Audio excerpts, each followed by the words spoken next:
നമസ്കാരം. രാവിലെയായി എല്ലാ പ്രേക്ഷകർക്കും ഒരു പുതിയ ദിവസത്തിന്റെ തുടക്കം, ഒരു നല്ല തുടക്കം ആശംസിക്കുന്നു.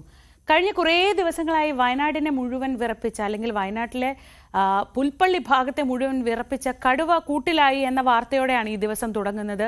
എല്ലാ ദിവസവും നമ്മൾ രാവിലെ ആകുമ്പോൾ സംസാരിച്ചുകൊണ്ടിരുന്നത് ഈ കടുവയുടെ തെരച്ചിലും ആളുകളുടെ ഭീതിയും ആശങ്കയും ഒക്കെ ആയിരുന്നു. ആ കടുവ ഇന്നലെ രാത്രി കൂട്ടിലായിട്ടുണ്ട്. ഇന്നത്തെ ദിവസം നമ്മൾ പ്രതീക്ഷിക്കുന്ന വളരെ സുപ്രധാനമായ ഒരു വിധി വരാനുണ്ട്. അത് പാറശാലയിലെ ഷാരോണിനെ കൊന്ന കേസിൽ ഗ്രീഷ്മയ്ക്ക് കോടതി എന്ത് ശിക്ഷയാണ് വിധിക്കുന്നത് എന്ന് ഇന്നറിയാം. ഇതോടൊപ്പം കഴിഞ്ഞ കുറച്ച് ദിവസങ്ങളായി നമ്മൾ സ്ഥിരം ചർച്ച ചെയ്തുകൊണ്ടിരിക്കുന്ന നെയ്യാറ്റിൻകരയിലെ ഗോപൻ സ്വാമിയുടെ മരണവുമായി ബന്ധപ്പെട്ട് ഇന്ന് അദ്ദേഹത്തിന്റെ സംസ്കാര ചടങ്ങുകൾ നടക്കും. അതൊരു മഹാസമാധി ചടങ്ങായി നടത്താനാണ് കുടുംബത്തോടൊപ്പം നിൽക്കുന്ന ആളുകളൊക്കെ തീരുമാനിച്ചിട്ടുള്ളത്. അവിടെ നിന്ന് ഒരുപാട് വാർത്ത വരാനുണ്ട്. അങ്ങനെ വാർത്തകൾ കൊണ്ട് വളരെ വളരെ സമ്പന്നമായ ഒരു ദിവസം. ആ ദിവസം തുടങ്ങുമ്പോൾ നമുക്ക് ആദ്യം നമ്മൾ പോകുന്നത് നാട്ടിൽ എന്തുണ്ട് കാണാനാണ്. നമ്മുടെ ചുറ്റും എന്തൊക്കെയാണ് നടക്കുന്നത്, നാട്ടിൽ എന്തുണ്ട്.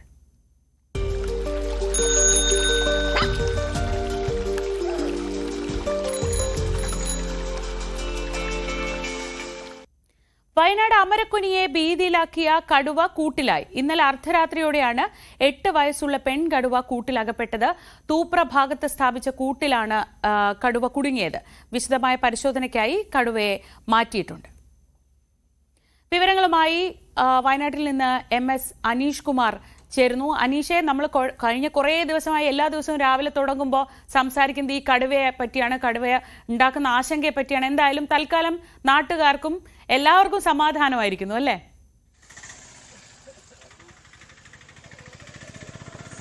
തീർച്ചയായും കഴിഞ്ഞ കുറച്ച് ദിവസങ്ങളായി ആശങ്കയുടെ മുൾമുനയിലായിരുന്ന ആളുകളാണ്. പക്ഷേ ഇന്നുവരൊക്കെ ഏതാണ്ട് ചിരിക്കുന്ന മുഖത്തോടു കൂടി ഒരു ആശ്വാസത്തിൻ്റെ ഒരു തീരത്തെത്തിയ ഒരു പ്രതീതി ഇവരുടെ മുഖങ്ങളിലുണ്ട്. കാരണം കഴിഞ്ഞ ഏതാനും ദിവസങ്ങളായി ഇവരെ ആശങ്കയിലാഴ്ത്തിയ കടുവയെ പിടികൂടിയിരിക്കുന്നു. നിരവധി ആടുകളെ ഇതിനകം കൊന്നു. ഈ കടുവയെ പിടികൂടാൻ കഴിയുമോ, കൂട്ടിൽ കയറുമോ, അല്ലെങ്കിൽ മയക്കുവെടി വെക്കുമോ തുടങ്ങിയ ഒരുപാട് സംശയങ്ങളായിരുന്നു ഇവർക്കുണ്ടായിരുന്നത്. അതെല്ലാം ദൂരീകരിക്കപ്പെട്ടിരിക്കുന്നു. നമ്മോടൊപ്പം നാട്ടുകാരുണ്ട്, അവരോടൊക്കെ നമുക്ക് ചോദിക്കാം. ചേട്ടാ, ഒരു വലിയ ആശങ്കയായിരുന്നു, ഇതെങ്ങനെ പിടിക്കുമെന്നതായിരുന്നു ഏറ്റവും വലിയ ആശങ്ക. 10 ദിവസമായിട്ട് വലിയ ആശങ്കയിലായിരുന്നു. അപ്പോൾ ഇതെങ്ങനെ പിടിക്കുമെന്ന ആശങ്ക നേരത്തെ തന്നെ ഉയർന്നു വന്നെങ്കിലും ഇതിനെ 2 തരത്തിൽ പിടിക്കാമെന്ന്, മയക്കുവെടി വെച്ച് പിടിക്കുകയോ കൂട് വെച്ച് പിടിക്കുകയോ ചെയ്യാം എന്നാണ് ഫോറസ്റ്റുകാർ ആലോചിച്ചതും അത് തന്നെയായിരുന്നു. അതനുസരിച്ച് കൂട് 1, 2, 3 എന്ന ക്രമത്തിൽ ഓരോ ആടിനെ പിടിക്കും തോറും കൂടുകൾ എണ്ണം വർദ്ധിപ്പിച്ച് പ്രവർത്തനങ്ങളൊക്കെ അവർ സജ്ജീകരിച്ചെങ്കിലും ഇത് കൂട്ടിൽ വീഴാതെ വരുന്ന സ്ഥിതി തുടർച്ചയായിട്ടുണ്ടായി. കഴിഞ്ഞ 10 ദിവസമായിട്ടും ഇതിനെ കിട്ടാതെ വന്നതിൽ വലിയ ആശങ്കയായിരുന്നു. കാരണം നാട് നിശ്ചലമായിരുന്നു. കാരണം എന്താണെന്ന് വെച്ച് കഴിഞ്ഞാൽ ഒരു ജോലി ചെയ്യാൻ പറ്റുന്നില്ല, സ്കൂളിൽ പോകാൻ പറ്റുന്നില്ല, മറ്റു തൊഴിലുകളൊന്നും ചെയ്യാൻ പറ്റുന്നില്ല. എല്ലാം കൂടി ആകെ ഒരു പ്രശ്നമായി. ആളുകളെല്ലാം കൂടി ഒരു ബഹളം വെക്കുന്ന രീതിയിലേക്ക് വന്നു. അങ്ങനെ 144 വരെ പ്രഖ്യാപിച്ചുകൊണ്ടാണ് ഈ കടുവയെ പിടികൂടുന്നതിന് വേണ്ടിയിട്ടുള്ള ഫോറസ്റ്റുകാരുടെ ഉദ്യമം മുമ്പോട്ട് പോയത്. അപ്പോൾ ഇത് വീഴുമെന്ന അവരുടെ ഒരു പ്രതീക്ഷയായിരുന്നു ഇതിന് പ്രധാനമായിട്ട് നിന്നത്. അതനുസരിച്ച് കാര്യങ്ങൾ ഇന്നലെ നടന്നിട്ടുണ്ട്. ഏറെ സന്തോഷമുണ്ട്. വലിയ സന്തോഷത്തിലാണ് ഇപ്പോൾ നാട്ടുകാർ. ഇന്ന് രാവിലെ ഇപ്പോൾ ആളുകൾ റബ്ബർ വെട്ടാൻ പോവുകയും പാല് കറവയും മറ്റു കാര്യങ്ങളൊക്കെ ഇന്നിപ്പോൾ ചെയ്യുന്നുണ്ട്. വളരെ സന്തോഷത്തിലാണ്. കടുവയെ കൂടുതൽ പിടികൂടിയതിൽ വളരെ സന്തോഷം എന്ന് പറഞ്ഞാൽ വളരെ ആശ്വാസം നൽകുന്ന ഒന്നാണ്. ഈ കൂടിനും പ്രത്യേകത ഉണ്ടായിരുന്നു. ലാസ്റ്റ് വെച്ച കൂട് കണ്ട ഒരു ആട്ടിൻകൂട് പോലെ തന്നെ ആയിരുന്നിരുന്നത്. ആദ്യം ഉണ്ടായിരുന്ന കൂട് എന്ന് പറഞ്ഞു കഴിഞ്ഞിട്ടുണ്ടെങ്കിൽ ഈ കടുവ പിടിച്ചിട്ടുള്ള ആ ആടിനെ തന്നെയാണ് വെച്ചത്. പിന്നീട് അതിനെ കൂടുതൽ വീഴുന്നില്ല എന്ന് കണ്ടു കഴിഞ്ഞപ്പോൾ അവർ ഫോറസ്റ്റുകാർ ജീവനുള്ള ആടിനെ വെക്കാൻ തീരുമാനിച്ചു. ഇന്നലെ ഇത് കൂടുതൽ വർദ്ധിച്ചു വരുന്നതോടുകൂടി ഇന്നലെ കൂടിൻ്റെ രൂപം തന്നെ മാറ്റി അത് ഒരു യഥാർത്ഥ ആട്ടിൻ തൊഴുത്ത് പോലെ തന്നെ ആക്കി. ഒന്നിലധികം ആട്ടുകുഞ്ഞുങ്ങളെ പോലും അതിനകത്ത് വെച്ചുകൊണ്ട് നിരീക്ഷിക്കുന്ന രീതിയിലേക്ക് ഫോറസ്റ്റുകാർ വളരെ ഗൗരവത്തിൽ അത് ശക്തമാക്കി. അതനുസരിച്ച് ഇന്നലെ അത് ഫലത്തിൽ വീഴുകയാണ്. ബൂട്ടൊക്കെ ഇട്ട് രാവിലെ റബ്ബർ വെട്ടാൻ ഉഷാറായിട്ട് നിൽക്കുക. കടുവനെ പിടിച്ചുകൊണ്ട് വലിയൊരു ആശ്വാസമുണ്ട്. ധൈര്യമായിട്ട് പോവാം, നല്ലൊരു സന്തോഷമുണ്ട്. ഇത് പ്രതീക്ഷയായിരുന്നു, ഇത് കിട്ടുന്നൊരു പ്രതീക്ഷ ഉണ്ടായിരുന്നു. എന്നുള്ളൊരു പ്രതീക്ഷ അത്ര ഇല്ലായിരുന്നു. കാരണം പല സ്ഥലത്ത് അടുത്തടുത്ത് 2 സ്ഥലത്ത് വെച്ചിട്ടൊന്നും കടുവ കയറിയില്ലായിരുന്നു. ഇന്നലെ കിട്ടിയെന്ന് പറഞ്ഞപ്പോൾ വലിയ സന്തോഷം. ഇനിയിപ്പോൾ തോട്ടത്തിൽ സ്വസ്ഥമായിട്ട് വെട്ടാൻ പോവാം. അതെ. പക്ഷെ ഇത് ആടിനെ മാത്രമേ പിടിച്ചുള്ളൂ എന്ന് മാത്രമേ പിടിച്ചിട്ടുള്ളൂ. അതാണ് അതിൻ്റെ ഒരു പ്രത്യേകത. കാരണം വേറെ പശുക്കൂട്ടിലും അങ്ങനെയുള്ള പശുക്കിടാവിനും അങ്ങനെയൊന്നും പിടിച്ചിട്ടില്ല. ആടുള്ളിടത്ത് മാത്രമാണ് കയറിയിട്ടുള്ളൂ. അതാണ് അതിൻ്റെ പ്രത്യേകത. ചേട്ടാ, രാവിലെ പാലും കൊണ്ട് വരാനൊക്കെ വലിയ ബുദ്ധിമുട്ടായിരുന്നു. ഇപ്പോൾ ഒരു ആശ്വാസമായി. ഇപ്പോൾ ധൈര്യമായിട്ട് നടന്നു വരാം റോട്ടിൽ കൂടെ. ഇല്ലെങ്കിൽ റബ്ബർ വിട്ടാനൊക്കെ രാവിലെ പോകാനൊക്കെ വലിയ ബുദ്ധിമുട്ടൊക്കെ ആയിരുന്നു. ഇപ്പോൾ ആ ഒരു പേടി മാറി. പേടി മാറി. ഈ വനവകുപ്പിനൊരു വിശ്വാസം ഉണ്ടായിരുന്നു, അവർ പിടിക്കും. ഇതിപ്പോൾ അവർ കുറ്റം പറഞ്ഞിട്ട് കാര്യമില്ല. ഇതിപ്പോൾ ഇവിടെ കണ്ടിട്ടുണ്ടെങ്കിൽ പിന്നെ ചെറ്റപ്പാലത്താണ് കാണുന്നത്. ആടിക്കുല്ലി അങ്ങനെ ഓരോ ഭാഗം മാറി നടക്കുമല്ലായിരുന്നു. നല്ലൊരു ആശ്വാസമായി. ഷീജ, നമുക്ക് കാണാം ഈ പാൽ കർഷകരാണ് ഈ മേഖലയിൽ ഏറ്റവും പ്രധാനപ്പെട്ട വരുമാന മാർഗങ്ങളിൽ ഒന്ന് ഈ പാൽ കർഷകരാണ്. അവരുടെ പശുക്കളെ ആടുകളെയൊക്കെ സംരക്ഷിക്കണമെന്നൊരു ചിന്തയായിരുന്നു. ഏറ്റവും അധികം പ്രതിസന്ധി നേരിട്ടതും ഇവരാണ്. കാരണം രാവിലെ പുല്ല് ശേഖരിക്കാൻ പോകാൻ പറ്റുന്നില്ല, പാൽ അളക്കാൻ കൊണ്ടുവരാൻ പറ്റുന്നില്ല, അല്ലേ? നിങ്ങളൊരു വലിയ പ്രതിസന്ധിയിലായിരുന്നു. അതെ അതെ അതെ അതെ. എന്ത് തോന്നുന്നു ഇപ്പൊ ഒരു ആശ്വാസമായി. ചിരിക്കാൻ നന്നായിട്ട് എന്നാലും ചിരിക്കാം. രാവിലെ ഇറങ്ങുമ്പം ഇറങ്ങരുത്, അല്ലേ? പേടിയായിരുന്നു നിരങ്ങനെ പറഞ്ഞെങ്കിലേ. രാവിലെ 6:30 പാലും കൊണ്ട് വരുന്നതല്ലേ, അത് പേടിയായിരുന്നു. ഇപ്പൊ ആശ്വാസമായി എന്തായാലും. ചേട്ടാ, ഇപ്പൊ സന്തോഷമായി. പുല്ല് എത്താനും അതിനൊക്കെ പോകാനുള്ള ഇത്. രാവിലെ പാലും കൊണ്ട് വരുന്ന രാത്രിക്കല്ലേ വരുന്നത്. എന്നാലും അതൊക്കെ ഭയം മാറി ഇപ്പൊ ആൾക്കാരുടെ. വനംവകുപ്പിനൊരു വിശ്വാസം ഉണ്ടായിരുന്നോ? ആദ്യമൊന്നും വിശ്വാസമില്ലായിരുന്നു. ഇവിടെ ഇപ്പൊ അടുത്തടുത്ത് 3-4 പിടിച്ചോണ്ട് പോകുമ്പോ എന്ത് വിശ്വാസമായിരിക്കും. അത് ഇപ്പൊ പിടിച്ചു കഴിഞ്ഞപ്പോ ഒരു വിശ്വാസമായി. ക്ഷമ വേണം, കാത്തിരിക്കണമെന്ന് അവര് പറഞ്ഞേ. അത് പറഞ്ഞിട്ട് കാര്യമില്ല. പക്ഷെ ഇവര് ഇവിടെ തന്നെ ഇനി വിടാതെ ഇരുന്നാൽ മതി. എവിടെയും കുറച്ച് ദൂരെ കൊണ്ടുവിടുക, ജനവാസ മേഖല അല്ലാത്ത സ്ഥലത്ത് കുറച്ച് ദൂരെ കൊണ്ടുവിട്ടാൽ നല്ല കാര്യം. അനീഷ്, ഇടയിൽ ഒരു കാര്യം ചോദിക്കട്ടെ. ഈ കടുവ ഇപ്പൊ എവിടെയാണുള്ളത്? കൂട്ടിൽ കുടുങ്ങിയെന്ന് കേട്ടു. വിശദമായ പരിശോധന നടത്തുമെന്നും പറഞ്ഞു. പക്ഷെ ഈ കടുവ എവിടെയാണുള്ളത്? ഈ 8 വയസ്സുള്ള കടുവയാണ്. നമ്മൾ നേരത്തെ കുറച്ച് നിഗമനത്തിലൊക്കെ വനംവകുപ്പ് എത്തിയിരുന്നു. ആ നിഗമനങ്ങളൊക്കെ ശരിയാണോ? അതേപോലെ തന്നെയാണോ കാര്യങ്ങൾ? ഈ കടുവയുടെ കാര്യങ്ങളും കൂടെ ഒന്ന് പറയൂ. ഷീജ, കടുവ ഇന്നലെ തന്നെ അവരുടെ ഒരു പരിപാലന കേന്ദ്രമുണ്ട്. ഈ പച്ചടി എന്ന് പറയുന്ന ആ സ്ഥലത്ത് ഒരു ഹോപ്സ് അങ്ങനെ പേരിലുള്ള ഇത്തരത്തിൽ പരിക്ക് പറ്റിയ മൃഗങ്ങളെയും മറ്റുമൊക്കെ കൊണ്ടുപോകുന്ന ഒരു ഇടമാണ്. ആ സ്ഥലത്തേക്കാണ് മാറ്റിയിരിക്കുന്നത്. ഇന്നലെ രാത്രി തന്നെ അതിനുള്ള നടപടിക്രമങ്ങൾ അധികൃതർ പച്ചാടി എന്ന് പറയുന്ന സ്ഥലം, ഇവിടെ നിന്ന് പുൽപ്പള്ളിക്കടുത്തുള്ളൊരു സ്ഥലമാണ്.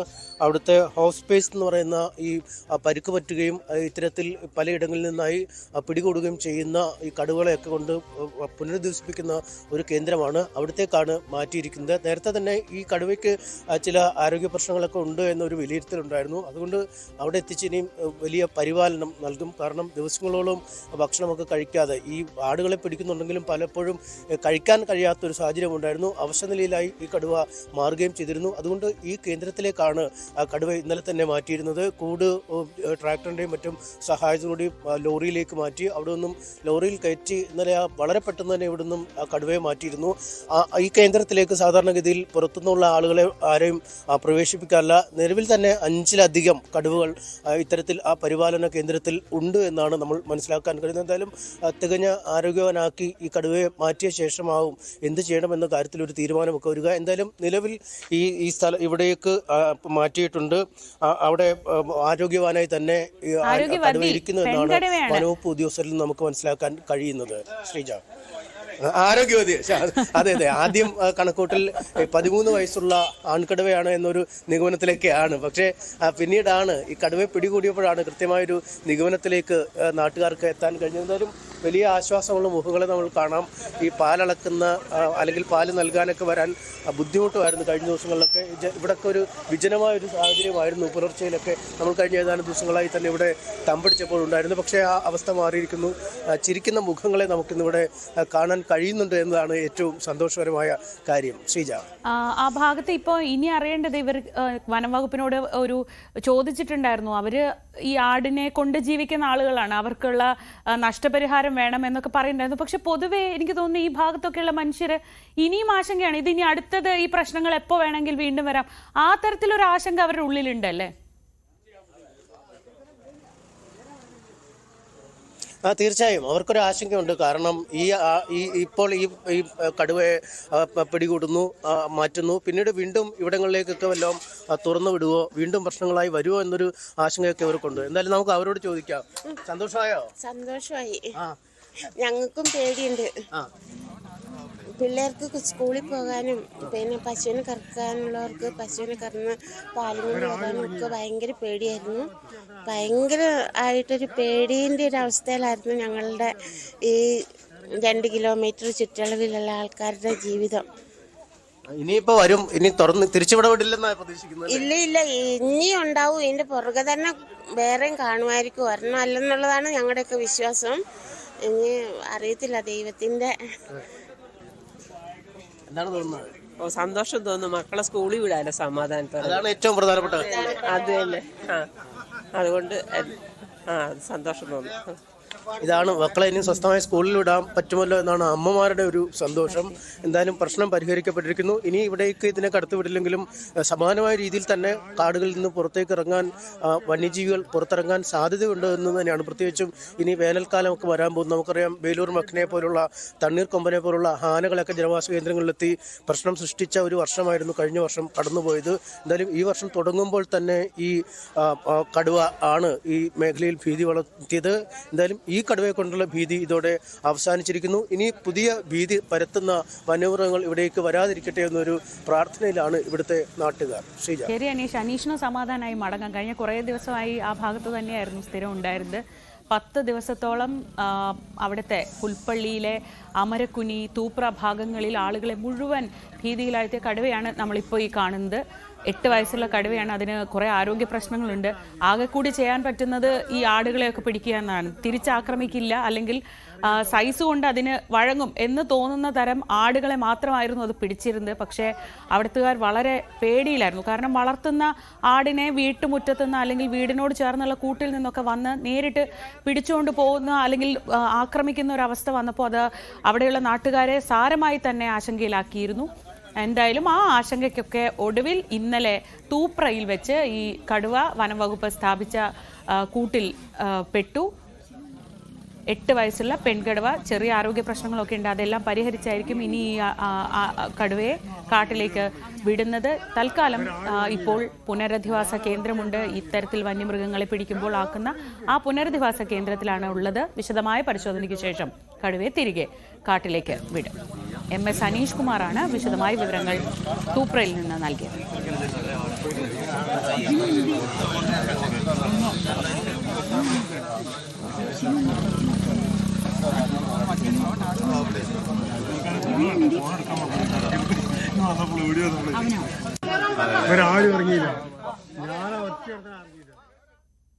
അപ്പോൾ ആ സമാധാനത്തോടെ ഇനി നമുക്ക് മറ്റുള്ള വാർത്തകളിലേക്ക് പോകാം. അവിടെ നിന്ന് ഇനി എന്തായാലും തൽക്കാലം അമരക്കുനിയിലെ മനുഷ്യന്മാരുടെ പേടിയുള്ള വാർത്ത കുറച്ച് ദിവസത്തേക്ക് എന്തായാലും ഉണ്ടാവില്ല എന്ന് നമുക്ക് പ്രതീക്ഷിക്കാം.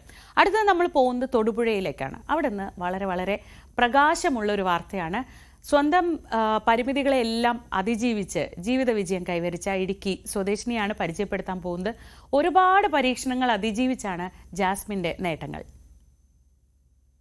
ഒന്നിനു പിറകെ ഒന്നായി ജീവിതത്തിൽ കടുത്ത പരീക്ഷണങ്ങളായിരുന്നു മേലുകാവ് മേരിലാൻഡ് സ്വദേശിയായ ജാസ്മിന്. ആദ്യം കുഞ്ഞിലൂടെ. ഗുരുതര രോഗബാധിതയായ കുഞ്ഞിന്റെ ചികിത്സയ്ക്കായി കയറിയിറങ്ങാത്ത ആശുപത്രികളില്ല. വേളാങ്കണ്ണിയിൽ വെച്ച് കണ്ടുമുട്ടിയ വൈദികനാണ് ജീവിതത്തിൽ വഴിത്തിരിവൊരുക്കിയത്. സ്വന്തം കൈപുണ്യത്തിലെ രുചിക്കൂട്ടുകളിൽ കച്ചവട സാധ്യതയുണ്ടെന്ന് ഉപദേശിച്ചു വൈദികൻ. അങ്ങനെയാണ് നെയ്യപ്പ വിൽപ്പന തുടങ്ങിയത്. ഇന്ന് ജാസ്മിന്റെ വീടിനോട് ചേർന്നുള്ള ഫുഡ് പ്രോസസ്സിംഗ് യൂണിറ്റിൽ നിന്നും ദിവസേന 1000കണക്കിന് നെയ്യപ്പം വിവിധ ജില്ലകളിലേക്ക്. 5 രൂപതകളിലെ പള്ളികളിൽ ഇവിടെ ഉണ്ടാക്കുന്ന നെയ്യപ്പമാണ് നേർച്ചയായി നൽകുന്നത്. വിധി അപ്പോഴും ജാസ്മിനെ വേട്ടയാടുകയായിരുന്നു. പൊരുതാൻ ജാസ്മിനും. ഇങ്ങനെ ചെറുതായിട്ട് തുടങ്ങിക്കൊണ്ട് പ്രത്യേകത എന്ന് ചോദിച്ചാൽ നമുക്ക് ഇതിൻ്റെ അകത്തുനിന്ന് വേറെ യാതൊരു ഇൻവെസ്റ്റ്മെൻറ്റും ഇല്ലാതെ നമ്മൾ അടുക്കളയിലെ സാധാരണ ചീൻചട്ടിയിൽ സാധാരണ സ്റ്റൗവിലാണ് തുടങ്ങിയത്. പിന്നെ ഇതിൽ നിന്ന് കിട്ടുന്ന വരുമാനത്തിൽ നിന്നാണ് പതുക്കെ പതുക്കെ ഓരോ സാധനങ്ങളും പാത്രങ്ങളും എല്ലാം മേടിച്ച് പിന്നെ അളവ് കൂടുന്നതനുസരിച്ച് ആൾക്കാരെ സ്റ്റാഫിനെയും കൂട്ടി വന്ന് ഇപ്പം കുഴപ്പമില്ലാതെ നമുക്ക് പ്രധാനമായിട്ടും പള്ളികളാണ് ഒത്തിരി 5 രൂപതകളിലെ പല പ്രധാനപ്പെട്ട തിരുനാളിനെല്ലാം പല പള്ളികളും പ്രധാനപ്പെട്ട പള്ളികളെല്ലാം തന്നെ കൊടുക്കുന്നുണ്ട്. 12 ജീവനക്കാരുണ്ട്. ഇവരോടൊപ്പം എല്ലാ ജോലികളും ചെയ്യാൻ ജാസ്മിനും. അകക്കണ്ണിൻ കാഴ്ചയിൽ ജീവിതം തിരിച്ചുപിടിച്ച സന്തോഷത്തിലാണ് ജാസ്മിൻ. വെല്ലുവിളികളെ അതിജീവിച്ച ജാസ്മിന്റെ ജീവിതം പ്രചോദനമാകുന്ന രുചിക്കൂട്ടാണ്. ന്യൂസ് 18 ഇടുക്കി. ഇനി ഇടുക്കിയിൽ നിന്ന് തന്നെ ഒരു വാർത്ത. ഇടയ്ക്കയിൽ സോപാന സംഗീതത്തിൽ വിസ്മയം തീർക്കുന്ന ഒരു 5 വയസ്സുകാരനെയാണ് പരിചയപ്പെടുത്തുന്നത്. മാസ്റ്റർ ശിവഹരിയാണ് ഏഷ്യ ഇന്ത്യ ബുക്ക് ഓഫ് റെക്കോർഡ്സുകൾ സ്വന്തമാക്കിയത്. ഇനി ഏറ്റവും ശ്രദ്ധേയമായ കാര്യം, ഇത് ആദ്യം ശിവഹരി പഠിച്ചു തുടങ്ങുന്നത് ഏതെങ്കിലും അധ്യാപകനിൽ നിന്നല്ല, യൂട്യൂബ് സഹായത്തോടെയാണ് പഠിച്ചത്. ഇപ്പോൾ അച്ഛൻ കലാമണ്ഡലം രാജേഷും ഹരിപ്പാട് അഖിലുമാണ് ഇപ്പോൾ ഈ കുഞ്ഞിൻ്റെ അധ്യാപകർ.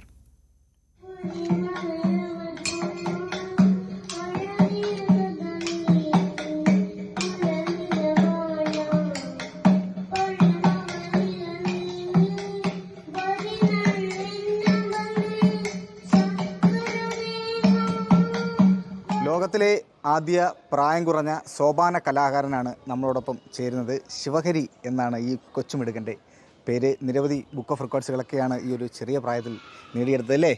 ആരാ ഇതൊക്കെ പഠിപ്പിച്ചേ? ഫോണിൽ കണ്ട് പഠിച്ചത്. Very good. എങ്ങനെ ഇതൊക്കെ പഠിച്ചെടുത്തത്? ഫോണിൽ കണ്ട് പഠിച്ചെടുത്തതാണോ? ആരാ പഠിപ്പിച്ചേ? അച്ഛനാണോ പഠിപ്പിച്ചേ? പിന്നെ ആരാ പഠിച്ചേ? അമ്മയാണോ? പിന്നെ ആരാ? അഖിലുമാമനാ അല്ലേ? അഖിലുമാമനാണ് പഠിപ്പിച്ചത്. അപ്പോൾ ഈ കൊച്ചുമിടുക്കനെ ഏറ്റവും കൂടുതൽ പിന്തുണ നൽകുന്നത് ഈ മിടുക്കൻ്റെ അച്ഛനാണ്. അച്ഛനും ഒരു കലാകാരനാണ്. അച്ഛൻ നമ്മളോടൊപ്പം ചേരുകയാണ്. നമുക്ക് തീർച്ചയായും ചെറുപ്രായത്തിൽ തന്നെ ഇത്രത്തോളം ബുക്ക് ഓഫ് റെക്കോർഡ്സുകൾക്ക് നേടിയെടുക്കാൻ നമുക്കും കിട്ടാത്തൊരു ഭാഗ്യം നമ്മുടെ കുഞ്ഞിൽ നിന്ന് കിട്ടുന്ന നമുക്ക് വളരെ സന്തോഷമുണ്ട്. അദ്ദേഹം ശരിക്കും ആരും പഠിപ്പിച്ചും കൊട്ടുന്നത് പോലും ആരും പഠിപ്പിച്ചല്ല കൊട്ടുന്നതും. നമ്മുടെ കൈക്കുഞ്ഞായിരിക്കുന്ന സമയത്ത് അമ്മ നമ്മളെ ഏൽപ്പിച്ച, അമ്മ സ്കൂൾ ടീച്ചറാണ്. അപ്പോൾ അദ്ദേഹം സ്കൂളിൽ പോകുന്ന സമയത്ത് നമ്മളത്, ഞാനും എൻ്റെ കൂടെ ഉണ്ടായിരുന്ന എൻ്റെ ചേട്ടൻ, അദ്ദേഹത്തിൻ്റെ വല്യച്ഛൻ, എന്നേക്കാൾ കൂടുതൽ സപ്പോർട്ടും അവനെ മുന്നോട്ട് കൊണ്ടുപോകുന്നതും വല്യച്ഛനാണ്. ഫോണിൽ നമ്മൾ സോപാന സംഗീതം ഓൺ ചെയ്ത് കൊടുത്തിട്ട് തൊട്ടിയിൽ ഉറക്കുന്ന സമയത്ത് 2-3 തവണ ഒരു പാട്ട് ആവർത്തി കേട്ട് കഴിയുമ്പോഴേക്കും ആൾ ഉറങ്ങും. ഉണർന്നു കഴിഞ്ഞ് വന്നാലും വീണ്ടും ഇത് തന്നെയാണ് അവന് കേൾക്കാൻ താല്പര്യം. വലിയച്ഛൻ്റെ മടിയിൽ കയറിയിരിക്കും, ഫോൺ ഓണാക്കി കൊടുക്കും, പാട്ട് കേൾക്കും. അത്യാവശ്യം സംസാരിച്ച് തുടങ്ങുന്ന സമയത്ത് മൂളാൻ തുടങ്ങി, വാക്കുകൾ തന്നെത്താനെ പാടാൻ തുടങ്ങി. അപ്പോൾ ഈ കളിപ്പാട്ടം ചെണ്ട കൊണ്ട് തോളയിലിട്ട് ഇടയ്ക്ക് കൂടെ കൊട്ടാൻ തുടങ്ങി. അങ്ങനെ കൊട്ടുന്നത് കണ്ടിട്ടാണ് ഞാൻ ഈ വെയിറ്റ്, സാധാരണ കുഞ്ഞിൻ്റെ ആ പ്രായത്തിൽ ഒരു കുഞ്ഞിന് എടുക്കാൻ പറ്റുന്ന അല്ല ഇടയ്ക്കാന്ന് പറയുന്ന വാദ്യം. അതിനെ ഞാൻ അവൻ്റെ പാകത്തിനാക്കി എല്ലാ സംവിധാനത്തിലും അവനെടുത്ത് തോളയിലിട്ട് കൊട്ടാവുന്ന രീതിയിലാക്കിയാണ് അവന് അത് തന്നെത്താനെ വാദ്യങ്ങൾ കൈകാര്യം ചെയ്യുന്നു. അരിപ്പാട് അഖിലശൻ എന്ന് പറയുന്ന ഒരു സോപാന സംഗീത കലാകാരനുണ്ട്. അദ്ദേഹത്തിൻ്റെ പാട്ട് മാത്രമേ കേൾക്കുകയുള്ളൂ. വേറെ ഏത് വെച്ചാലും അത് മാറ്റിയിട്ട് ഇത് തന്നെത്താനെ മാറ്റി കേൾക്കുമായിരുന്നു. നമ്മുടെ ഞാൻ പന്തളം മഹാദേവ ക്ഷേത്രത്തിലാണ് ജോലി ചെയ്യുന്നത്. എൻ്റെ കൂടെ സ്ഥിരം അമ്പലത്തിൽ വരും. അവിടെ ഒരു സോപാന സംഗീതം ആലപിക്കുന്ന ജോലി ചെയ്യുന്നൊരു ആളുണ്ട്. അദ്ദേഹം ഇല്ലെങ്കിൽ പോലും എന്നെ ഏൽപ്പിച്ചേക്കുവാണെന്ന് പറഞ്ഞ് ദീപാരാധനയോ അത്താഴപൂജയൊക്കെ തന്നെത്താനെ പാടും. അങ്ങനെ അതിന് ശേഷം അത് ഒരു അരങ്ങേറ്റം എന്നുള്ളൊരു ഇതിലെത്തി തന്നെത്താനെ പാടുന്നു, അല്ലെങ്കിൽ അതിനൊരു വിമർശനങ്ങളുമൊക്കെ ഉണ്ടായപ്പോൾ ഈ അരിപ്പാട് അഖിലശന്തിന് ഒരു ദക്ഷിണ കൊടുത്ത് അതൊരു അരങ്ങേറ്റമായിട്ട് നടത്തുകയും ചെയ്തിരുന്നു. അങ്ങനെ തന്നെത്താനെയാണ് ഈ പാട്ട് ഇപ്പോൾ അദ്ദേഹം പഠിപ്പിക്കുന്നുമുണ്ട്. അദ്ദേഹം പഠിപ്പിച്ച 1-2 പാട്ടുകൾ ഇപ്പോൾ പാടിയത്. തുടർന്നും അദ്ദേഹം പഠിപ്പിക്കും. അത് അവൻ്റെ എത്രത്തോളം താല്പര്യം അതിനനുസരിച്ച് നമ്മൾ കൊണ്ടുപോകാൻ താല്പര്യപ്പെടുന്നു. ഒരു 15ഓളം ക്ഷേത്രങ്ങളിൽ ഇപ്പോൾ പാടിക്കഴിഞ്ഞു. ഈ 2 റെക്കോർഡുകളും കരസ്ഥമാക്കിയത് ഈ ഏറ്റവും പ്രായം കുറഞ്ഞ ഈ മേഖലയിൽ പാടുന്നു എന്നുള്ളതാണ് അതിൻ്റെ പ്രത്യേകത. തൊട്ടടുത്ത ഗിന്നസ് റെക്കോർഡിലേക്ക് ഒരു താല്പര്യമുണ്ട്, ശ്രമത്തിലാണ്. ബ്ലോക്ക് പഞ്ചായത്തിൻ്റെ നാദം പദ്ധതിയിൽ പ്രോഗ്രാം വെട്ടിക്കല ബ്ലോക്കിൽ ഉണ്ടായിരുന്നു. ഈ പരിപാടിയിലാണ് ഈ കുഞ്ഞു മോൻ എത്തിയത്. ബ്ലോക്ക് പ്രസിഡന്റ് നമ്മളോടൊപ്പം ചേരുന്നു. ശരിക്കും ഈ മകനൊരു വലിയൊരു പ്രോത്സാഹനമാണ്. അല്ല, ഞാൻ കുട്ടിയുടെ ഈ കലാ താല്പര്യങ്ങൾ ഇതെല്ലാം വന്നപ്പം എനിക്ക് വാട്സപ്പ് ഇട്ട് തന്നിരുന്നു. അന്നേ നമ്മുടെ മനസ്സിൽ ആഗ്രഹിച്ചതാണ് കലാകാരന്മാരെ അംഗീകരിക്കുന്ന, കലാകാരന്മാരെ സഹായിക്കുന്ന ഒരു വേദിയിൽ ഈ കൊച്ചു കലാകാരനെ ബ്ലോക്ക് പഞ്ചായത്ത് അംഗീകരിക്കുകയും ആദരിക്കുകയും ചെയ്തില്ലെങ്കിൽ പിന്നെ അതിൽ യാതൊരു അർത്ഥമില്ല. അങ്ങനെ ചെയ്യണമെന്ന് ആഗ്രഹിച്ചതാണ്. അതൊന്ന് നടന്നു. അത് ഒരു ദൈവികമായിട്ട് തന്നെ കല എന്ന് പറയുന്നത് ഒരു പ്രധാനപ്പെട്ട കാര്യമാണ്. കലാകാരന്മാരെ പ്രോത്സാഹിപ്പിക്കാൻ നമുക്ക് കഴിയണം. അതിന് കഴിഞ്ഞു. ഈ കുട്ടി ഒരു അത്ഭുത കുട്ടിയെ പോലെ വളർന്ന് വലുതാവട്ടെ എന്ന് മാത്രമേ ഉള്ളൂ ആഗ്രഹിക്കുന്നു. മാസ്റ്റർ ശിവഹരി കൊട്ടുന്ന ഓരോ താളങ്ങളും മാസ്റ്റർ ശിവഹരിയുടെ ജീവിതത്തിൽ വലിയ വിജയത്തിലേക്ക് എത്തട്ടെ എന്ന് നമുക്ക് ആശംസിക്കാം. S Vineesh, news 18, Kottarakkara. Kasaragod Pilicode government UP സ്കൂളിൽ ഒരു പ്രത്യേക വിനോദ പദ്ധതിക്ക് തുടക്കമായിരിക്കുന്നു. ലഞ്ച് ബോക്സ് എന്ന പേരിലാണ് ഈ പദ്ധതി.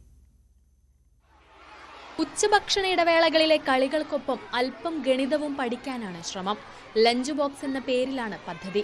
ഇടവേളകളിൽ സ്കൂളിലെ മുഴുവൻ കുട്ടികളും അസംബ്ലി ഹാളിൽ ഒന്നിച്ചിരുന്ന് ഗണിതശേഷികൾ പരിപോഷിപ്പിക്കാൻ ഉതകുന്ന വിവിധ കളികളിൽ ഏർപ്പെടും. ഗണിത വിജയം, ഉല്ലാസഗണിതം, മഞ്ചാടി തുടങ്ങിയ വിവിധ പദ്ധതികളുടെ ഭാഗമായി പരിചയപ്പെടുത്തിയ ഗണിത കളികൾക്കൊപ്പം ഈർക്കിൽ കളി, കാടിക്കളി, ദായം, എട്ടേറ് തുടങ്ങിയ നാടൻ കളികളും ഉൾപ്പെടുത്തിയിട്ടുണ്ട്. നമ്മുടെ നിലവിലുള്ള മഞ്ചാടിയായാലും ഉല്ലാസഗണിതമായാലും ഗണിത വിജയമായാലും ഈ പരിപാടികളിലൊക്കെ ഉപയോഗിച്ചിരിക്കുന്ന ഉപകരണങ്ങൾക്ക് പുറമെ നമ്മൾക്ക് ഗണിത കളികളിൽ ഉൾപ്പെടുത്തിയിരിക്കുന്നത് നമ്മുടെ നാടൻ കളികളായ ഇറുക്കിലി കളിയായാലും എട്ടറായാലും ദായമായാലും അതുപോലെ തന്നെ കാടികളി പോലുള്ള കളികളൊക്കെ ഉൾപ്പെടുത്തിക്കൊണ്ടാണ് ഓരോ ക്ലാസ്സിനും അനുയോജ്യമായ രീതിയിൽ അവരുടെ ആശയധാരണക്കനുസരിച്ചുള്ള പ്രായത്തിനനുസരിച്ചുള്ള കളികളെ പുനഃക്രമീകരിച്ചുകൊണ്ട് ഈ പരിപാടി നടത്തുന്നത്. ഉച്ചഭക്ഷണ ഇടവേള ഫലപ്രദമായി ഉപയോഗപ്പെടുത്താൻ മുൻ വർഷങ്ങളിൽ വിവിധ പദ്ധതികളാണ് തയ്യാറാക്കിയിരുന്നത്. മിഡ് ഡേ ഫെസ്റ്റ്, ഉച്ചയ്ക്കൊരു ഉല്ലാസം എന്നീ പദ്ധതികളുടെ തുടർച്ചയായാണ് ലഞ്ച് ബോക്സ് പദ്ധതിയും. കൗതുകങ്ങൾ ഒളിപ്പിച്ച ലഞ്ച് ബോക്സ് സ്കൂൾ ലീഡർ ത്രിദേവിന് കൈമാറി. വിദ്യാഭ്യാസ ഉപഡയറക്ടർ TV മധുസൂദനൻ പദ്ധതി ഉദ്ഘാടനം ചെയ്തു. കണക്ക് ഈസിയായി പഠിക്കാൻ വേണ്ടിയിട്ട് ഒരുപാട് ചെപ്പടി വിദ്യകൾ അടങ്ങിയ ഒരു ലഞ്ച് ബോക്സ് ആണ്. അപ്പോൾ അതിൽ നിന്ന് തന്നെ മനസ്സിലാക്കാൻ കഴിയുന്നുണ്ട് ഇവിടെ ഇത് എത്രത്തോളം നേരത്തെ പറഞ്ഞ പോലെ മികവിന്റെ കേന്ദ്രമാണ് എന്ന്. ന്യൂസ് 18 പീലിക്കോട്. പതിവ് തെറ്റിക്കാതെ ഇത്തവണയും ഒരു ഭീമൻ ചേന വിളയിച്ചിരിക്കുകയാണ് അടിമാലി കൂമ്പൻപാറയിലെ കർഷകൻ. 100 കിലോയ്ക്ക് അടുത്ത് തൂക്കമുണ്ട് ഈ ചേനയ്ക്ക്. കൂമ്പൻപാറയിലെ സുരേന്ദ്രന് കൃഷിയാണ് ഉപജീവനം. ജൈവരീതിയിലാണ് ഇദ്ദേഹത്തിന്റെ കൃഷി. ഒരുപാട് പച്ചക്കറികൾ ഇദ്ദേഹത്തിന്റെ തോട്ടത്തിൽ വിളയുന്നു. കപ്പയും ചേനയും കാച്ചിലുമൊക്കെ കാലങ്ങളായി ഇദ്ദേഹം കൃഷി ചെയ്തു പോരുന്നു. എന്നാൽ ഇക്കുറി വിളവെടുത്ത ചേന വളരെ സ്പെഷ്യലാണ്. 100 കിലോയ്ക്കടുത്ത് തൂക്കം വരും. ഇത് തികച്ചും ജൈവരീതിയിൽ കൃഷി ചെയ്യുന്ന ഒരു ചേനയാണിത്. എല്ലാ കൂട്ടം കൃഷിയുണ്ട്. കപ്പയുണ്ടായിരുന്നു, ഇഞ്ചി, മഞ്ഞൾ, പിന്നെ കാച്ചിൽ, ഇതെല്ലാം ഏറ്റവും വലിപ്പം കൂടിയ സൈസ് ഞാൻ ഉണ്ടാക്കിയിട്ടുണ്ട്. കൃഷി ചെയ്ത് മേളയിൽ വയ്ക്കാൻ വേണ്ടി മാത്രം ഉണ്ടാക്കിയാണ്. നേരത്തെ ഉപയോഗിക്കുന്നതിന് വേറെ യാതൊരു കുഴപ്പമുള്ള ചേനയല്ല. അത് സാധാ ചേനയാണ്. മറ്റേ ഈ ഗജേന്ദ്രൻ ചേന എന്നൊന്നും പറഞ്ഞാൽ അല്ലാതെ സാധനം ഇവിടുത്തെ നാടൻ ചേന തന്നെയാണത്. 24 വർഷമായി സുരേന്ദ്രൻ കാർഷിക മേളകളിലെ വിളപ്രദർശന മത്സരത്തിനായി ഉൽപ്പന്നങ്ങൾ എത്തിക്കാൻ തുടങ്ങിയിട്ട്. ഭീമൻ കപ്പയും ചേനയും കാച്ചിലുമൊക്കെ വിളയിക്കുന്നത് സുരേന്ദ്രനെ സംബന്ധിച്ച് സാധാരണ കാര്യമാണിപ്പോൾ. 102 കിലോ തൂക്കം വരുന്ന ചേന, 110 കിലോ തൂക്കം വരുന്ന കാച്ചിൽ, 220 കിലോ തൂക്കമുള്ള കപ്പ, 34 കിലോ തൂക്കമുള്ള ഇഞ്ചിയും മഞ്ഞളുമൊക്കെ സുരേന്ദ്രന്റെ തോട്ടത്തിൽ വിളയിച്ചിട്ടുണ്ട്. ന്യൂസ് 18 അടിമാലി. നല്ല കാഴ്ചകളൊക്കെ കുറച്ച് കണ്ട സ്ഥിതിക്ക് ഇനി നമുക്ക് നല്ല വാക്ക് കേൾക്കാം. ഈ ദിവസം മുന്നോട്ട് കൊണ്ടുപോകാനുള്ള എനർജിക്കൊക്കെ ആയിട്ട് നമുക്ക് നല്ല വാക്കിലേക്ക് പോകാം.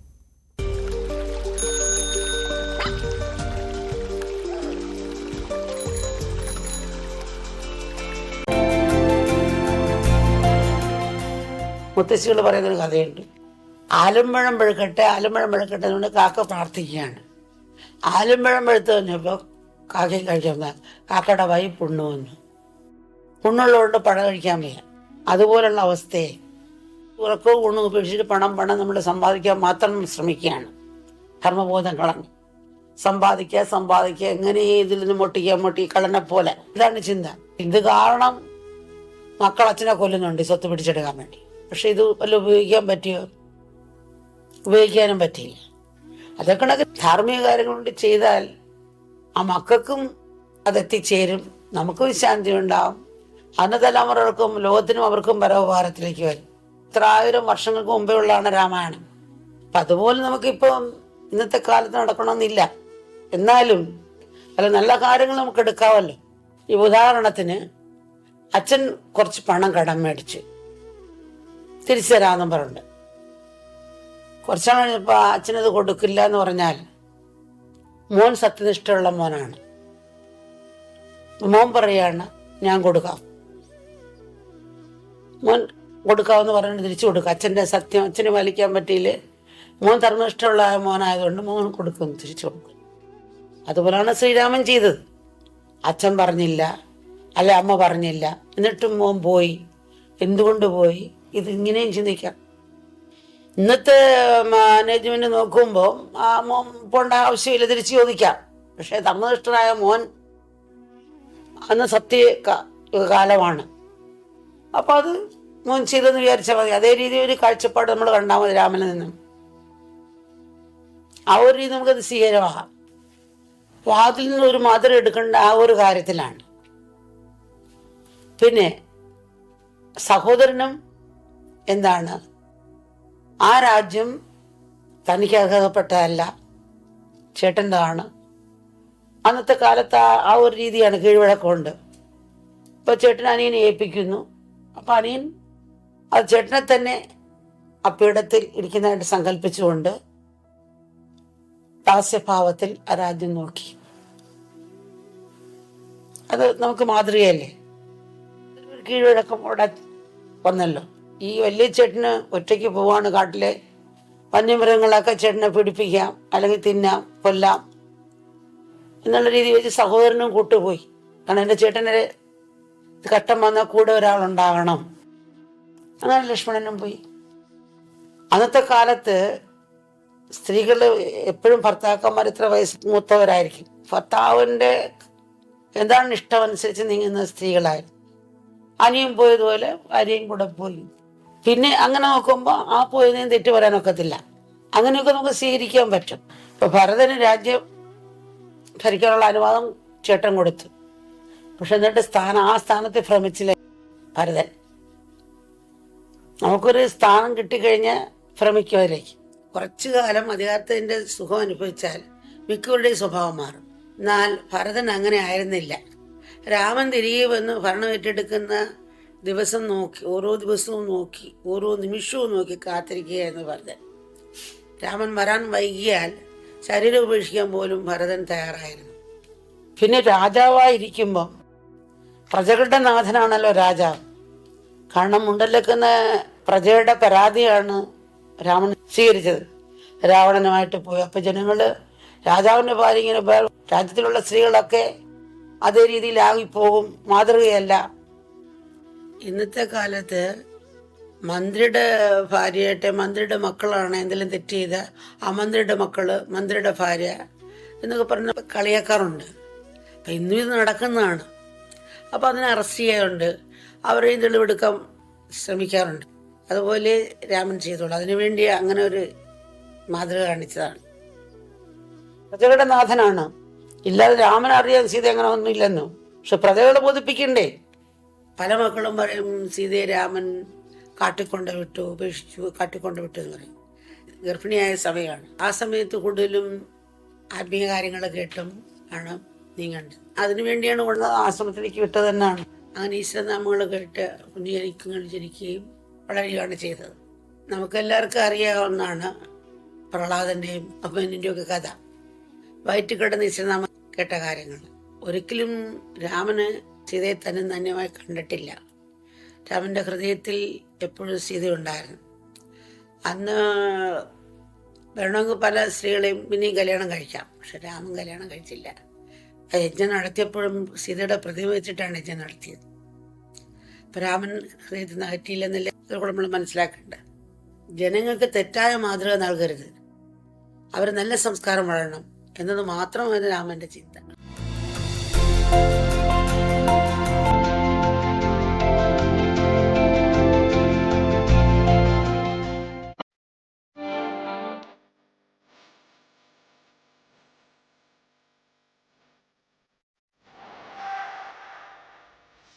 രാവിലെയിലേക്ക് പ്രിയപ്പെട്ട പ്രേക്ഷകർക്ക് ഒരിക്കൽ കൂടി സ്വാഗതം.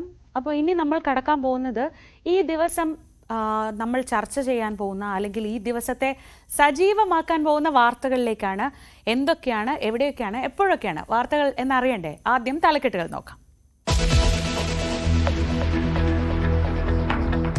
വയനാട് അമരക്കുനിയെ ഭീതിയിലാക്കിയ കടുവ കൂട്ടിലായി. 8 വയസ്സുള്ള പെൺകടുവ പിടിയിലായത് ഇന്നലെ അർദ്ധരാത്രി. ആശ്വാസത്തിൽ തൂപ്രയിലെ ജനങ്ങൾ.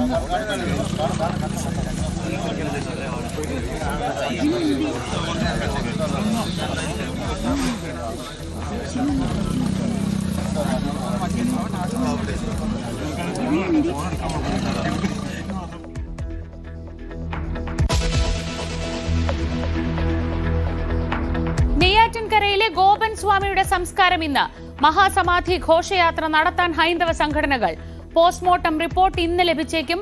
കുടുംബത്തിന്റെ മൊഴി വീണ്ടും എടുക്കാൻ പോലീസ്.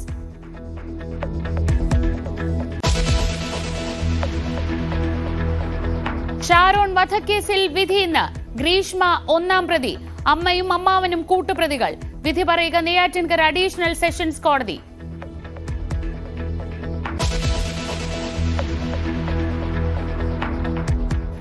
ചേന്ദമംഗലം കൂട്ടക്കൊലപാതകത്തിൽ കുറ്റം സമ്മതിച്ച് പ്രതി ഋതു. ആക്രമിച്ചത് സഹോദരിയോട് മോശമായി സംസാരിച്ചതിന്. കൊല്ലപ്പെട്ടവരുടെ പോസ്റ്റ്മോർട്ടം ഇന്ന്. വെട്ടേറ്റ ജിതിൻ ഗുരുതരാവസ്ഥയിൽ.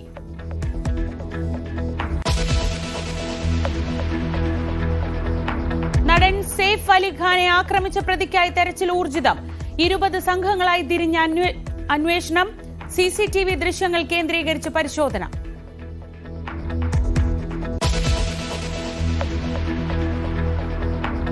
പിണറായി സർക്കാരിനെതിരെ സമരം ശക്തമാക്കി തൊഴിലാളി സംഘടനകൾ. തൊഴിലാളി വിരുദ്ധ നയങ്ങൾ തിരുത്തണമെന്നും വാഗ്ദാനങ്ങൾ പാലിക്കണമെന്നും ആവശ്യം.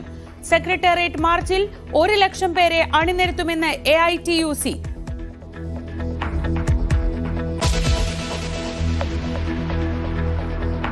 നിയമസഭയുടെ ബജറ്റ് സമ്മേളനത്തിന് തുടക്കം. ഗവർണറുടെ നയപ്രഖ്യാപനം ഇന്ന്.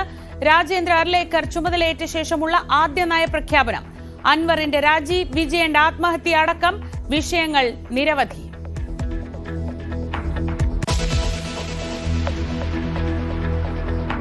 ഡൽഹി നിയമസഭാ തെരഞ്ഞെടുപ്പിൽ നാമനിർദ്ദേശ പത്രിക സമർപ്പിക്കാനുള്ള സമയം ഇന്ന് അവസാനിക്കും.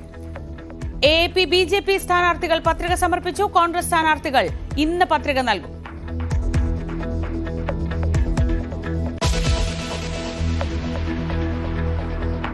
കേരളം ഒരുപാട് ചർച്ച ചെയ്ത ഒരു കേസായിരുന്നു പാറശാലയിൽ ഷാരോൺ എന്ന ചെറുപ്പക്കാരനെ വിഷം കൊന്ന ഒരു കേസ്, വിഷം കൊടുത്ത് കൊന്ന കേസ്. അതിൽ പ്രതിയായത് ഗ്രീഷ്മ എന്ന പെൺകുട്ടിയായിരുന്നു. തുടർന്നത് വലിയ ചർച്ചയായിരുന്നു. ഏറെ കോളിളക്കം ഉണ്ടാക്കിയ ഷാരോൺ വധക്കേസിൽ കോടതി ഇന്ന് വിധി പറയുമ്പോൾ ഈ അന്നത്തെ വിവാദങ്ങളും ചർച്ചകളും ഒക്കെ വീണ്ടും സജീവമാവുകയാണ്. കഷായത്തിൽ വിഷം കലർത്തി കാമുകനെ ഗ്രീഷ്മ കൊലപ്പെടുത്തിയെന്നാണ് കേസ്. മറ്റൊരു വിവാഹത്തിനായി ഷാരോണിനെ ഒഴിവാക്കാൻ കൊലപാതകം നടത്തിയെന്നും പ്രോസിക്യൂഷൻ കണ്ടെത്തിയിരുന്നു. നെയ്യാറ്റിൻകര അഡീഷണൽ സെഷൻസ് കോടതിയാണ് വിധി പറയുക.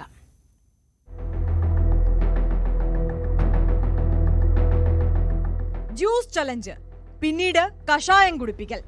പലപ്പോഴായി കാമുകന്റെ ശരീരത്തിലേക്ക് വിഷം പ്രവേശിപ്പിച്ച് ഇല്ലാതാക്കാനുള്ള ശ്രമം. മറ്റൊരു വിവാഹത്തിനായി കാമുകനെ ഒഴിവാക്കാൻ ആസൂത്രണം ചെയ്ത ഗൂഢാലോചനയായിരുന്നു കൊലപാതകം. ഇങ്ങനെ ശക്തമായ വാദമാണ് പ്രോസിക്യൂഷൻ വിചാരണ ഘട്ടത്തിൽ ഉന്നയിച്ചത്. കേസിന്റെ നാൾ വഴി ഇങ്ങനെ: 2022 ഒക്ടോബർ 25 മുരിയങ്കര JP ഹൌസിൽ ജയരാജിന്റെ മകൻ നെയ്യൂർ ക്രിസ്ത്യൻ കോളേജിലെ അവസാന വർഷ BSc റേഡിയോളജി വിദ്യാർത്ഥി 23-കാരൻ JP ഷാരോൺ രാജ് ദുരൂഹ സാഹചര്യത്തിൽ മരിക്കുന്നു. സുഹൃത്തായ ഗ്രീഷ്മ എന്ന പെൺകുട്ടിയുടെ വീട്ടിൽ നിന്ന് നൽകിയ കഷായം, ജ്യൂസ് എന്നിവയാണ് മരണകാരണമെന്ന് ആരോപണം. 14-ാം തീയതി പെൺകുട്ടിയുടെ വീട്ടിൽ വെച്ച് നൽകിയ പാനീയം കഴിച്ച ഉടൻ ഛർദിൽ അനുഭവപ്പെട്ടു.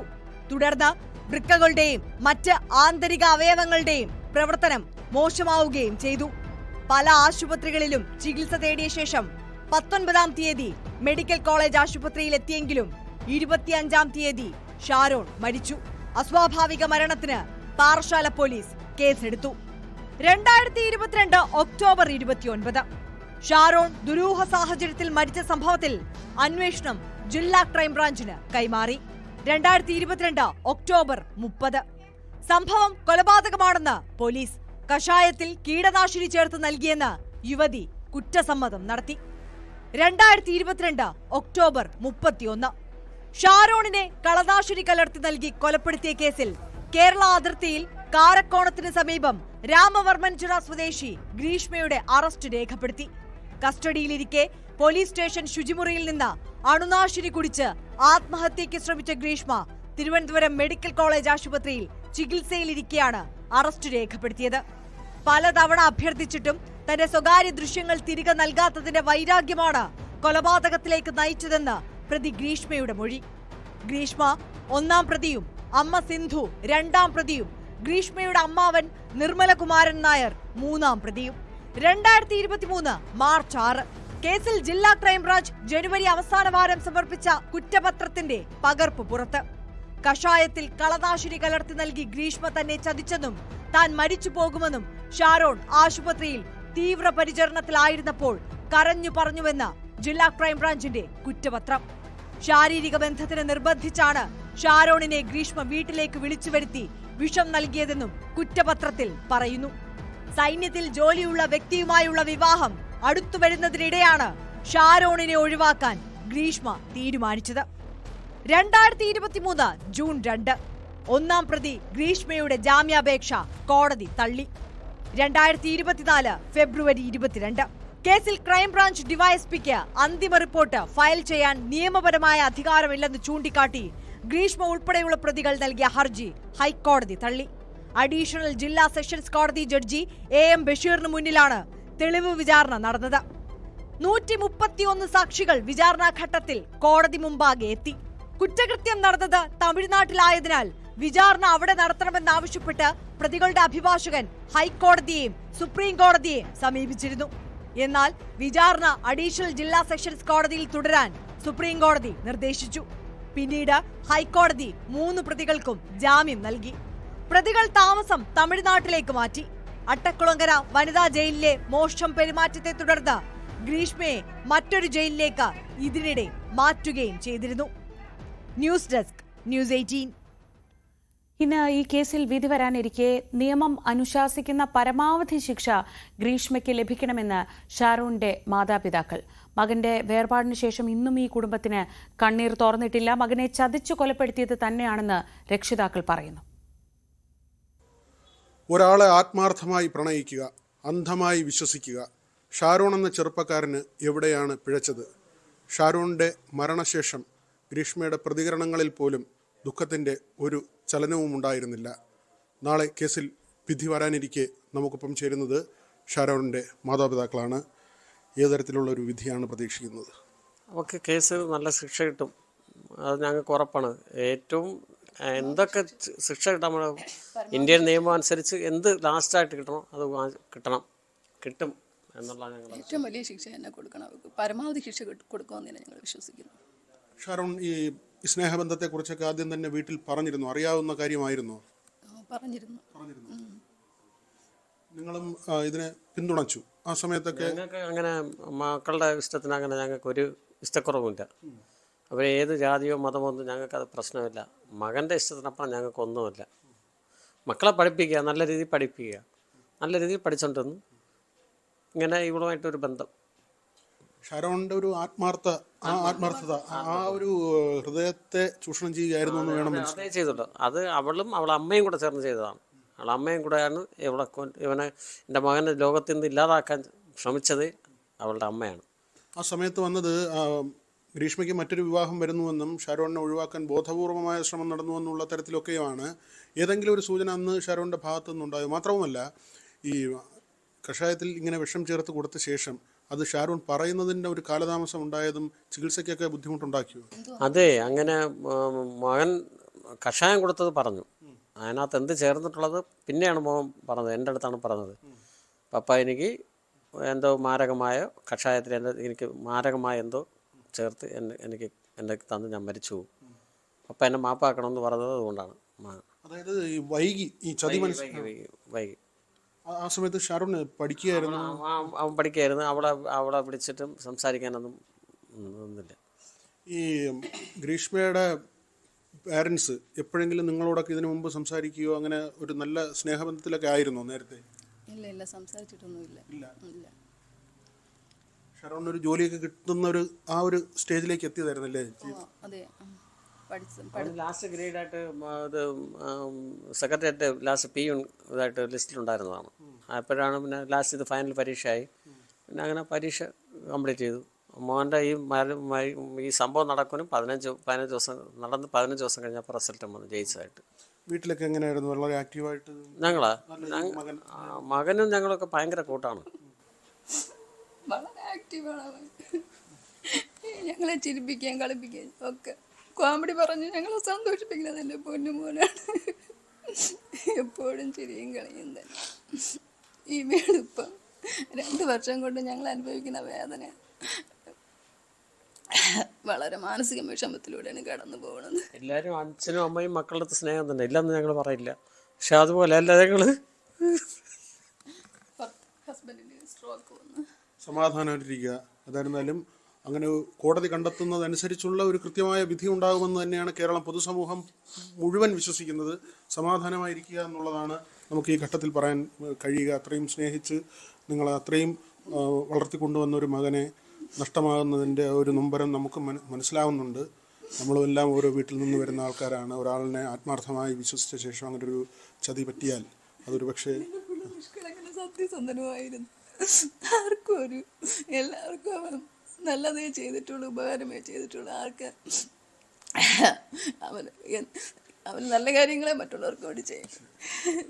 പല കാര്യങ്ങളും ഈ കേസിൽ സംശയം ജനിപ്പിക്കുന്നതായുണ്ട്. എന്തിനാണ് ഒരു ജ്യൂസ് ചലഞ്ച് വെച്ചത്? എങ്ങനെയാണ് ആ കളനാശിനി അത് ഗ്രീഷ്മയുടെ അമ്മാവൻ വാങ്ങുകയും അത് സമീപത്തെ കുളത്തിന് സമീപം ഉപേക്ഷിക്കപ്പെട്ട നിലയിൽ കണ്ടെത്തുകയും ചെയ്തു? ഈ കേസിൻ്റെ നടത്തിപ്പ് തമിഴ്നാട്ടിലേക്ക് മാറ്റണമെന്ന ആവശ്യം പ്രതിഭാഗം നേരത്തെ ഉന്നയിച്ചിരുന്നു. എന്തിനാണ് അത്തരത്തിൽ ആ കേസ് മാറ്റിക്കൊണ്ടുപോകുന്നത്? ഏറ്റവും ഒടുവിൽ താമസം തന്നെ തമിഴ്നാട്ടിലേക്ക് മാറ്റിക്കൊണ്ടുപോകുന്ന ഒരു നിലയുണ്ടായിട്ടുണ്ട്. പല സംശയങ്ങൾ, ദുരൂഹതകൾ ഇതിൽ അവശേഷിക്കുന്നുണ്ട്. ജയിലിൽ പോലും, അട്ടക്കുളങ്ങര ജയിലിൽ നിന്ന് പോലും പ്രതിയെ പിന്നീട് മറ്റൊരു ജയിലിലേക്ക് മാറ്റേണ്ടി വന്നതിനെക്കുറിച്ച് പറയുന്നത് പ്രതിയുടെ അവിടുത്തെ മോശം സ്വഭാവമായിരുന്നു അതിന് കാരണമായതെന്നതാണ്. അത്തരത്തിൽ നിരവധി കാര്യങ്ങൾ ഈ കേസുമായി ബന്ധപ്പെട്ടുണ്ട്. ഇതെല്ലാം പ്രോസിക്യൂഷന് കോടതിയെ ധരിപ്പിക്കാൻ കഴിഞ്ഞിട്ടുണ്ട് എന്ന് തന്നെയാണ് വിചാരിക്കുന്നത്. ഏറ്റവും മാതൃകാപരമായ ഒരു വിധി കോടതിയുടെ ഭാഗത്തു നിന്ന് പ്രതീക്ഷിക്കുകയും ചെയ്യുന്നു. സന്തോഷ് മണക്കാടിനൊപ്പം വി വിനോദ്, ന്യൂസ് 18 തിരുവനന്തപുരം. വിവരങ്ങളുമായി വിനോദ് തന്നെ നേരിട്ട് നമ്മളോടൊപ്പം ചേരുന്നുണ്ട്. Vinod, good morning. ആ കുടുംബത്തോട് പോയി സംസാരിക്കുമ്പോൾ നമ്മൾ സാധാരണ ഒരു കൊലപാതകം ഉണ്ടാവുന്നതിനൊക്കെ പല കാരണങ്ങളുണ്ടാവും. ചിലപ്പോൾ ഒരു തർക്കം, അല്ലെങ്കിൽ ഈ പ്രായത്തിലുള്ള ഒരു ചെറുപ്പക്കാരൻ കൊല്ലപ്പെടുക എന്ന് പറയുമ്പോൾ ചിലപ്പോൾ ഒരു തർക്കമാവാം, അല്ലെങ്കിൽ ഏതെങ്കിലും തരത്തിലുള്ള ഡ്രഗ്സ് ആവാം. ഇതൊന്നും അല്ല. ഒരു സുഹൃത്തിനെ വിശ്വസിച്ചു, ആ സുഹൃത്തിനെ സ്നേഹിച്ചു, അതിൻ്റെ പേരിലാണ് ഇത്തരത്തിലൊരു അന്ത്യം ആ ചെറുപ്പക്കാരനുണ്ടായത്, ആ കുട്ടിക്കുണ്ടായത്. അത് ആ വീട്ടുകാരുടെ മനസ്സിൽ നിന്ന് ആ ദുഃഖം മാറുകയുമില്ല. അങ്ങനെ ഒരു വാർത്ത നമ്മുടെയൊക്കെ ഒരു മീഡിയ കരിയറിൽ ഇങ്ങനെ ഒരു വാർത്ത നമ്മൾ അധികം കേട്ടിട്ടുമില്ല. അതുകൊണ്ട് തന്നെ ഇന്നത്തെ ദിവസം ഈ വിധി വരുമ്പോൾ പ്രത്യേകതകൾ ഒരുപാടുണ്ട്. എന്താണ് പൊതുവെ പ്രതീക്ഷിക്കപ്പെടുന്നത്? ഈ കാര്യങ്ങളെല്ലാം പ്രോസിക്യൂഷന് തെളിയിക്കാൻ കഴിഞ്ഞിട്ടുണ്ടോ? ഗ്രീഷ്മയുടെ ഭാഗത്തു നിന്ന് നമ്മൾ ഈ പറയുന്ന ഒരുപാട് കഥകളുണ്ട്. ഇപ്പം വിനോദ് പറഞ്ഞു നിർത്തിയ ഒരുപാട് കാര്യങ്ങളുണ്ട്. ഇതെല്ലാം കൃത്യമായി കോടതിയെ ബോധ്യപ്പെടുത്താൻ പ്രോസിക്യൂഷന് കഴിഞ്ഞിട്ടുണ്ടോ? എന്താണ് പൊതുവെ പ്രതീക്ഷിക്കപ്പെടുന്നത്?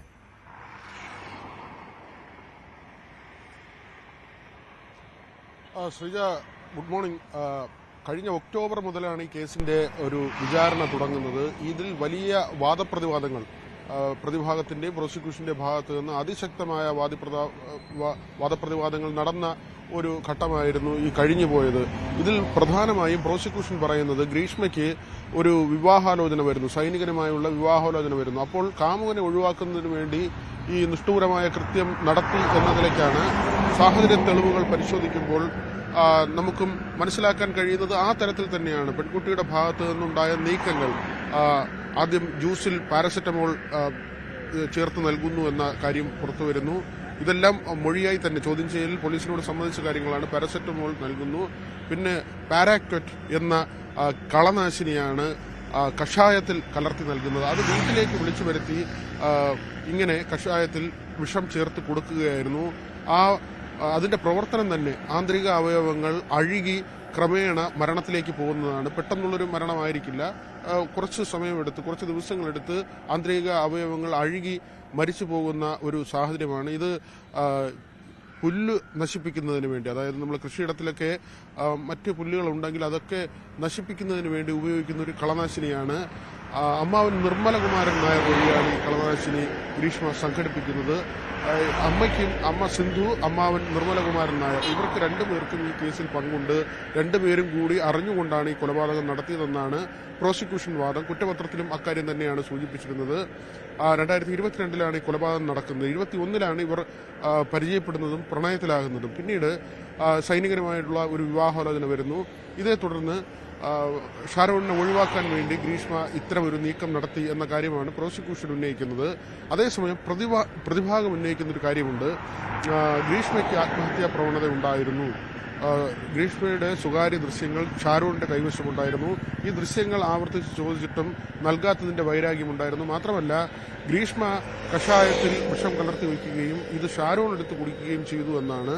മാത്രമല്ല, പോലീസ് കസ്റ്റഡിയിലിരിക്കെ ശുചിമുറിയിൽ വെച്ച് ഇത്തരത്തിൽ തന്നെ അണുനാശിനി, ഈ ടോയ്ലറ്റിലൊക്കെ ഉപയോഗിക്കുന്ന തരത്തിലുള്ള ആ അണുനാശിനി ഗ്രീഷ്മ കുടിച്ചിരുന്നു. അതുകൊണ്ട് തന്നെ ആവർത്തിച്ച് അവർ കോടതിയിൽ പറഞ്ഞത് പ്രതിഭാഗം ഉന്നയിച്ചൊരു കാര്യം ഗ്രീഷ്മയ്ക്ക് ആത്മഹത്യാ പ്രവണത ഉണ്ട് എന്ന കാര്യമാണ്. പക്ഷേ ഈ പെൺകുട്ടിയുടെ പിന്നീടുള്ള കാര്യങ്ങളെല്ലാം പരിശോധിക്കുമ്പോൾ തീർത്തും നമുക്ക് ഒരു സാധാരണ ഒരാൾ പെരുമാറുന്നത് പോലെ, അല്ലെങ്കിൽ ഈ മരണത്തിന് ശേഷം എന്തെങ്കിലും ഒരു വിഷമമോ വേദനയോ ഒന്നും തന്നെ പ്രകടിപ്പിക്കുന്ന ഒരു രീതിയായിരുന്നില്ല. തെളിവെടുപ്പിൻ്റെ സമയത്ത് പോലും ഇപ്പോഴും വ്യക്തിപരമായി എനിക്ക് ഓർമ്മയുള്ള കാര്യങ്ങളാണ്. വളരെ ആഹ്ലാദത്തോടെ സന്തോഷത്തോടെ പോലീസുകാരോടൊക്കെ തമാശ പറഞ്ഞ് നടക്കുന്ന ഒരു ആളെയാണ് നമ്മൾ കാണുന്നത്. ഇപ്പോൾ ഗ്രീഷ്മ തമിഴ്നാട്ടിലാണ്. ആദ്യമൊക്കെ ജാമ്യ ഹർജി നൽകിയെങ്കിലും അത് തള്ളിയിരുന്നു. പിന്നീട് ഹൈക്കോടതിയിൽ നിന്ന് ജാമ്യം കിട്ടിയതിനെ തുടർന്ന് തമിഴ്നാട്ടിലേക്ക് പോയി കേരളത്തിലെ താമസം അവസാനിപ്പിച്ചു. ഇടയ്ക്കാകട്ടെ ഈ വിചാരണ നടപടികൾ തമിഴ്നാട്ടിലേക്ക് മാറ്റണമെന്നൊരാവശ്യം കൂടി പ്രതിഭാഗം ഉന്നയിച്ചിരുന്നു. പക്ഷെ ആ ആവശ്യം കോടതി തള്ളിക്കളഞ്ഞു. സുപ്രീം കോടതി വരെ അത്തരമൊരാവശ്യവുമായി പോയതാണ്. കേരള പോലീസിന് അന്വേഷിക്കാൻ കഴിയില്ല. കാരണം ഈ കുറ്റകൃത്യം നടന്നു എന്ന് ആരോപിക്കപ്പെടുന്നത് തമിഴ്നാട് മേഖലയിലാണ്. അതുകൊണ്ട് തന്നെ തമിഴ്നാട് പോലീസ് ഇത് അന്വേഷിക്കണമെന്നും കേരള പോലീസിന് ഇത് അന്വേഷിക്കാൻ കഴിയില്ലെന്നുമുള്ള വാദമൊക്കെ ഉയർത്തിയിരുന്നു. പക്ഷെ അതെല്ലാം തന്നെ സുപ്രീം കോടതി വരെ നീണ്ട നിയമപോരാട്ടമാണ്. അത് കോടതി തള്ളിക്കളയുന്ന സാഹചര്യവും കേരളത്തിൽ തന്നെ ഇതിന്റെ വിചാരണ നടപടികൾ തുടരട്ടെ എന്ന് കോടതി നിർദ്ദേശിക്കുകയും ചെയ്തു. നെയ്യാറ്റിൻകര സെഷൻസ് കോടതിയിലാണ് ഇതിന്റെ വിചാരണ നടപടികൾ നടന്നത്. ഇന്ന് വിധി പറയുന്നതും സെഷൻസ് കോടതിയാണ്. ഒരുപക്ഷെ ഇന്ന് വിധി പറഞ്ഞാൽ കുറ്റക്കാരിയാണോ അല്ലയോ എന്നുള്ള കാര്യമായിരിക്കും ഒരുപക്ഷെ പറയുക. അതിനുശേഷമായിരിക്കും ശിക്ഷ എന്തെന്നുള്ളത് വിധിക്കുക. അല്ലെങ്കിൽ ഇന്ന് തന്നെ കുറ്റക്കാരിയാണെന്ന് പറയുകയും ശിക്ഷ വിധിക്കുകയും ചെയ്യുന്ന ഒരു സാഹചര്യം ഉണ്ടാവും. ഏതായാലും മനസാക്ഷിയെ നൽകിയത് തിരുവനന്തപുരത്ത് നിന്ന് ഏറെ വിവാദമായ ഷാരോൺ കൊലപാതക കേസിലാണ് ഇന്ന് കോടതി വിധി പറയുന്നത്. ഒന്നാം പ്രതി ഷാരോണിന്റെ പെൺ സുഹൃത്ത് ഗ്രീഷ്മയുടെ അമ്മാവൻ ഇവരാണ് ഈ കേസിലെ പ്രതികൾ. എന്താണ് കോടതി വിധി ഉണ്ടാവുക എന്ന് ആകാംക്ഷയോടെ കാത്തിരിക്കുകയാണ് കുടുംബം. ഇന്ന് ഈ ദിവസം ഏറ്റവും പ്രധാനപ്പെട്ട മറ്റൊരു വാർത്ത വരാനുള്ളത് തിരുവനന്തപുരത്ത് നിന്ന് തന്നെയാണ്. ഇന്നത്തെ ദിവസമല്ല, അത് കഴിഞ്ഞ കുറച്ച് ദിവസങ്ങളായി വാർത്തകളിൽ നിറഞ്ഞു നിൽക്കുന്ന നെയ്യാറ്റിൻകര ഗോപൻ സ്വാമിയുടെ സംസ്കാര ചടങ്ങുകൾ ഇന്ന് നടക്കും. ഒരു മഹാസമാധിയായി ഇത് നടത്താനാണ് ഹൈന്ദവ സംഘടനകൾ തീരുമാനിച്ചിട്ടുള്ളത്. ഇതിനിടെ കുടുംബത്തിന്റെ മൊഴി പോലീസ് വീണ്ടും എടുക്കും. ഗോപൻ സ്വാമിയുടെ മൃതദേഹത്തിൽ നിന്നുള്ള രാസപരിശോധനാ ഫലവും നിർണായകമാണ്. വിവരങ്ങളുമായി ഡാൻ കുര്യൻ ചേരുന്നു തിരുവനന്തപുരത്ത് നിന്ന്. Dan, good morning. നമ്മൾ ഇന്നലെ വിചാരിച്ചത് ഈ ഒരു പോസ്റ്റ്മോർട്ടം നടപടികളൊക്കെ കഴിഞ്ഞാൽ ഇതിന്റെ ദുരൂഹത നീങ്ങിയാൽ പ്രശ്നങ്ങളൊക്കെ തീർന്നു, ഇത് കഴിഞ്ഞു എന്നാണ് നമ്മൾ വിചാരിച്ചത്. പക്ഷേ അങ്ങനെയാണെന്ന് തോന്നുന്നില്ല. ഇപ്പോൾ ആദ്യഘട്ടത്തിൽ അസ്വാഭാവികമായി ഒന്നും കണ്ടില്ലെന്ന് പോലീസ് പറയുമ്പോഴും പോസ്റ്റ്മോർട്ടത്തിന്റെ പൂർണ്ണ വിവരങ്ങൾ, അതായത് രാസപരിശോധന അടക്കം വന്നാൽ മാത്രമേ മരണകാരണം അറിയാൻ പറ്റൂ. മറ്റൊരു വശത്ത് ഇത് വേറൊരു ലെവലിലേക്ക് കാര്യങ്ങൾ പോവുകയാണ്. മഹാസമാധി, അവിടെ ഒരു ഋഷിപീഠം എന്ന ബോർഡ് ഇന്നലെ നമ്മൾ അവിടുന്ന് ഇറങ്ങുമ്പോൾ ഇല്ലാത്ത ഒരു ബോർഡൊക്കെ ഇന്ന് അവിടെ എത്തിക്കഴിഞ്ഞു. അപ്പോൾ ചുരുക്കത്തിൽ അവിടുത്തെ കാര്യങ്ങൾ, അല്ലെങ്കിൽ അവിടുത്തെ ഡ്രാമ, അങ്ങനെ പറയുകയാണെങ്കിൽ അവിടുത്തെ ഒരു ഡ്രാമ പെട്ടെന്നൊന്നും അവസാനിക്കുമെന്ന് തോന്നുന്നില്ല അല്ലേ?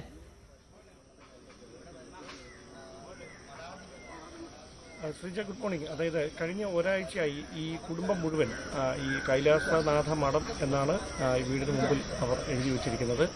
ആ കുടുംബം മുഴുവൻ സംശയനിഴലിലായിരുന്നു. അങ്ങനെയായിരുന്നു കാര്യങ്ങൾ. എന്നാൽ പക്ഷേ ഈ പോസ്റ്റ്മോർട്ടം റിപ്പോർട്ടിന്റെ പ്രാഥമികമായ ഒരു പരിശോധനയിൽ നടത്തിയ വിശദാംശങ്ങൾ പുറത്തു വന്നതോടെയാണ് ഈ കുടുംബത്തെ സംശയിച്ചിരുന്ന സാഹചര്യത്തിന് ഒരു മാറ്റം വരുന്നത്. അസ്വാഭാവികതകളൊന്നും അദ്ദേഹത്തിന്റെ ശരീരത്തിൽ ബാഹ്യമായി നടത്തിയ പരിശോധനകളിൽ കണ്ടെത്താൻ കഴിഞ്ഞിട്ടില്ല. അങ്ങനെയുള്ള ക്ഷതമോ മുറിവോ ഏറ്റതിന്റെ പാടുകൾ ഒന്നും ഇല്ല എന്നുള്ളൊരു റിപ്പോർട്ട് വരുന്നത്. അതിന് പിന്നാലെ വിശദമായ പരിശോധന ആവശ്യമായതിനാൽ ശ്വാസകോശം ഉൾപ്പെടെ ആന്തരിക അവയവങ്ങളെല്ലാം കൃത്യമായ പരിശോധനയ്ക്ക് വിധേയമാക്കും. രാസപരിശോധനകളടക്കം നടക്കും. അപ്പോൾ മാത്രമേ ഇതിൽ കൃത്യത കൈവരികയുള്ളൂവെങ്കിലും നിലവിൽ പോലീസിന്റെ ഭാഗത്തു നിന്ന് ലഭ്യമാകുന്ന വിവരങ്ങൾ അനുസരിച്ച് അത്ര വലിയ, അതായത് ഈ മറ്റെന്തെങ്കിലും തരത്തിലുള്ളൊരു അസ്വാഭാവികതകൾ ഉണ്ടാകാനുള്ള സാധ്യത നന്നേ കുറവാണ് എന്നൊരു വിലയിരുത്തലാണ് പോലീസിന്റെ ഭാഗത്തു നിന്നുണ്ടായിരിക്കുന്നത്.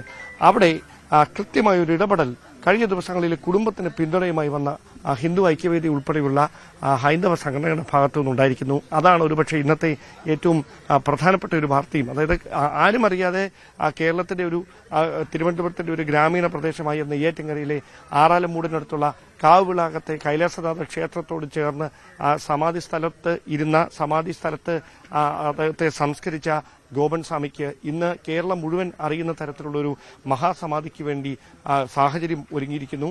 ഒരുപക്ഷെ ആ കാഴ്ചകളിലേക്ക് പോകുമ്പോഴായിരിക്കും അത് ഏത് തരത്തിലേക്കാണ് നീങ്ങിയിരിക്കുന്നത്, അതായത് ഏത് തരത്തിലാണ് ഇവിടെ ഈ ക്രമീകരണങ്ങൾ ഒരുക്കിയിരിക്കുന്നത് എന്ന കാര്യത്തിലേക്ക് ഒരു വ്യക്തത കൈവരികയുള്ളൂ. അതായത് കഴിഞ്ഞ ദിവസം ഈ ഭാഗത്തായിട്ടാണ് ഈ സമാധി സ്ഥലം ഉണ്ടായിരുന്നത്. അവിടെയാണ് കഴിഞ്ഞ ദിവസം പോലീസ് ഉദ്യോഗസ്ഥർ പ്രത്യേകം സജ്ജമാക്കിയ സ്ഥലത്ത് ഇൻക്വസ്റ്റ് നടപടികളൊക്കെ പൂർത്തിയാക്കിയത്. ഈ സ്ലാബുകളൊക്കെ നമുക്ക് കാണാം.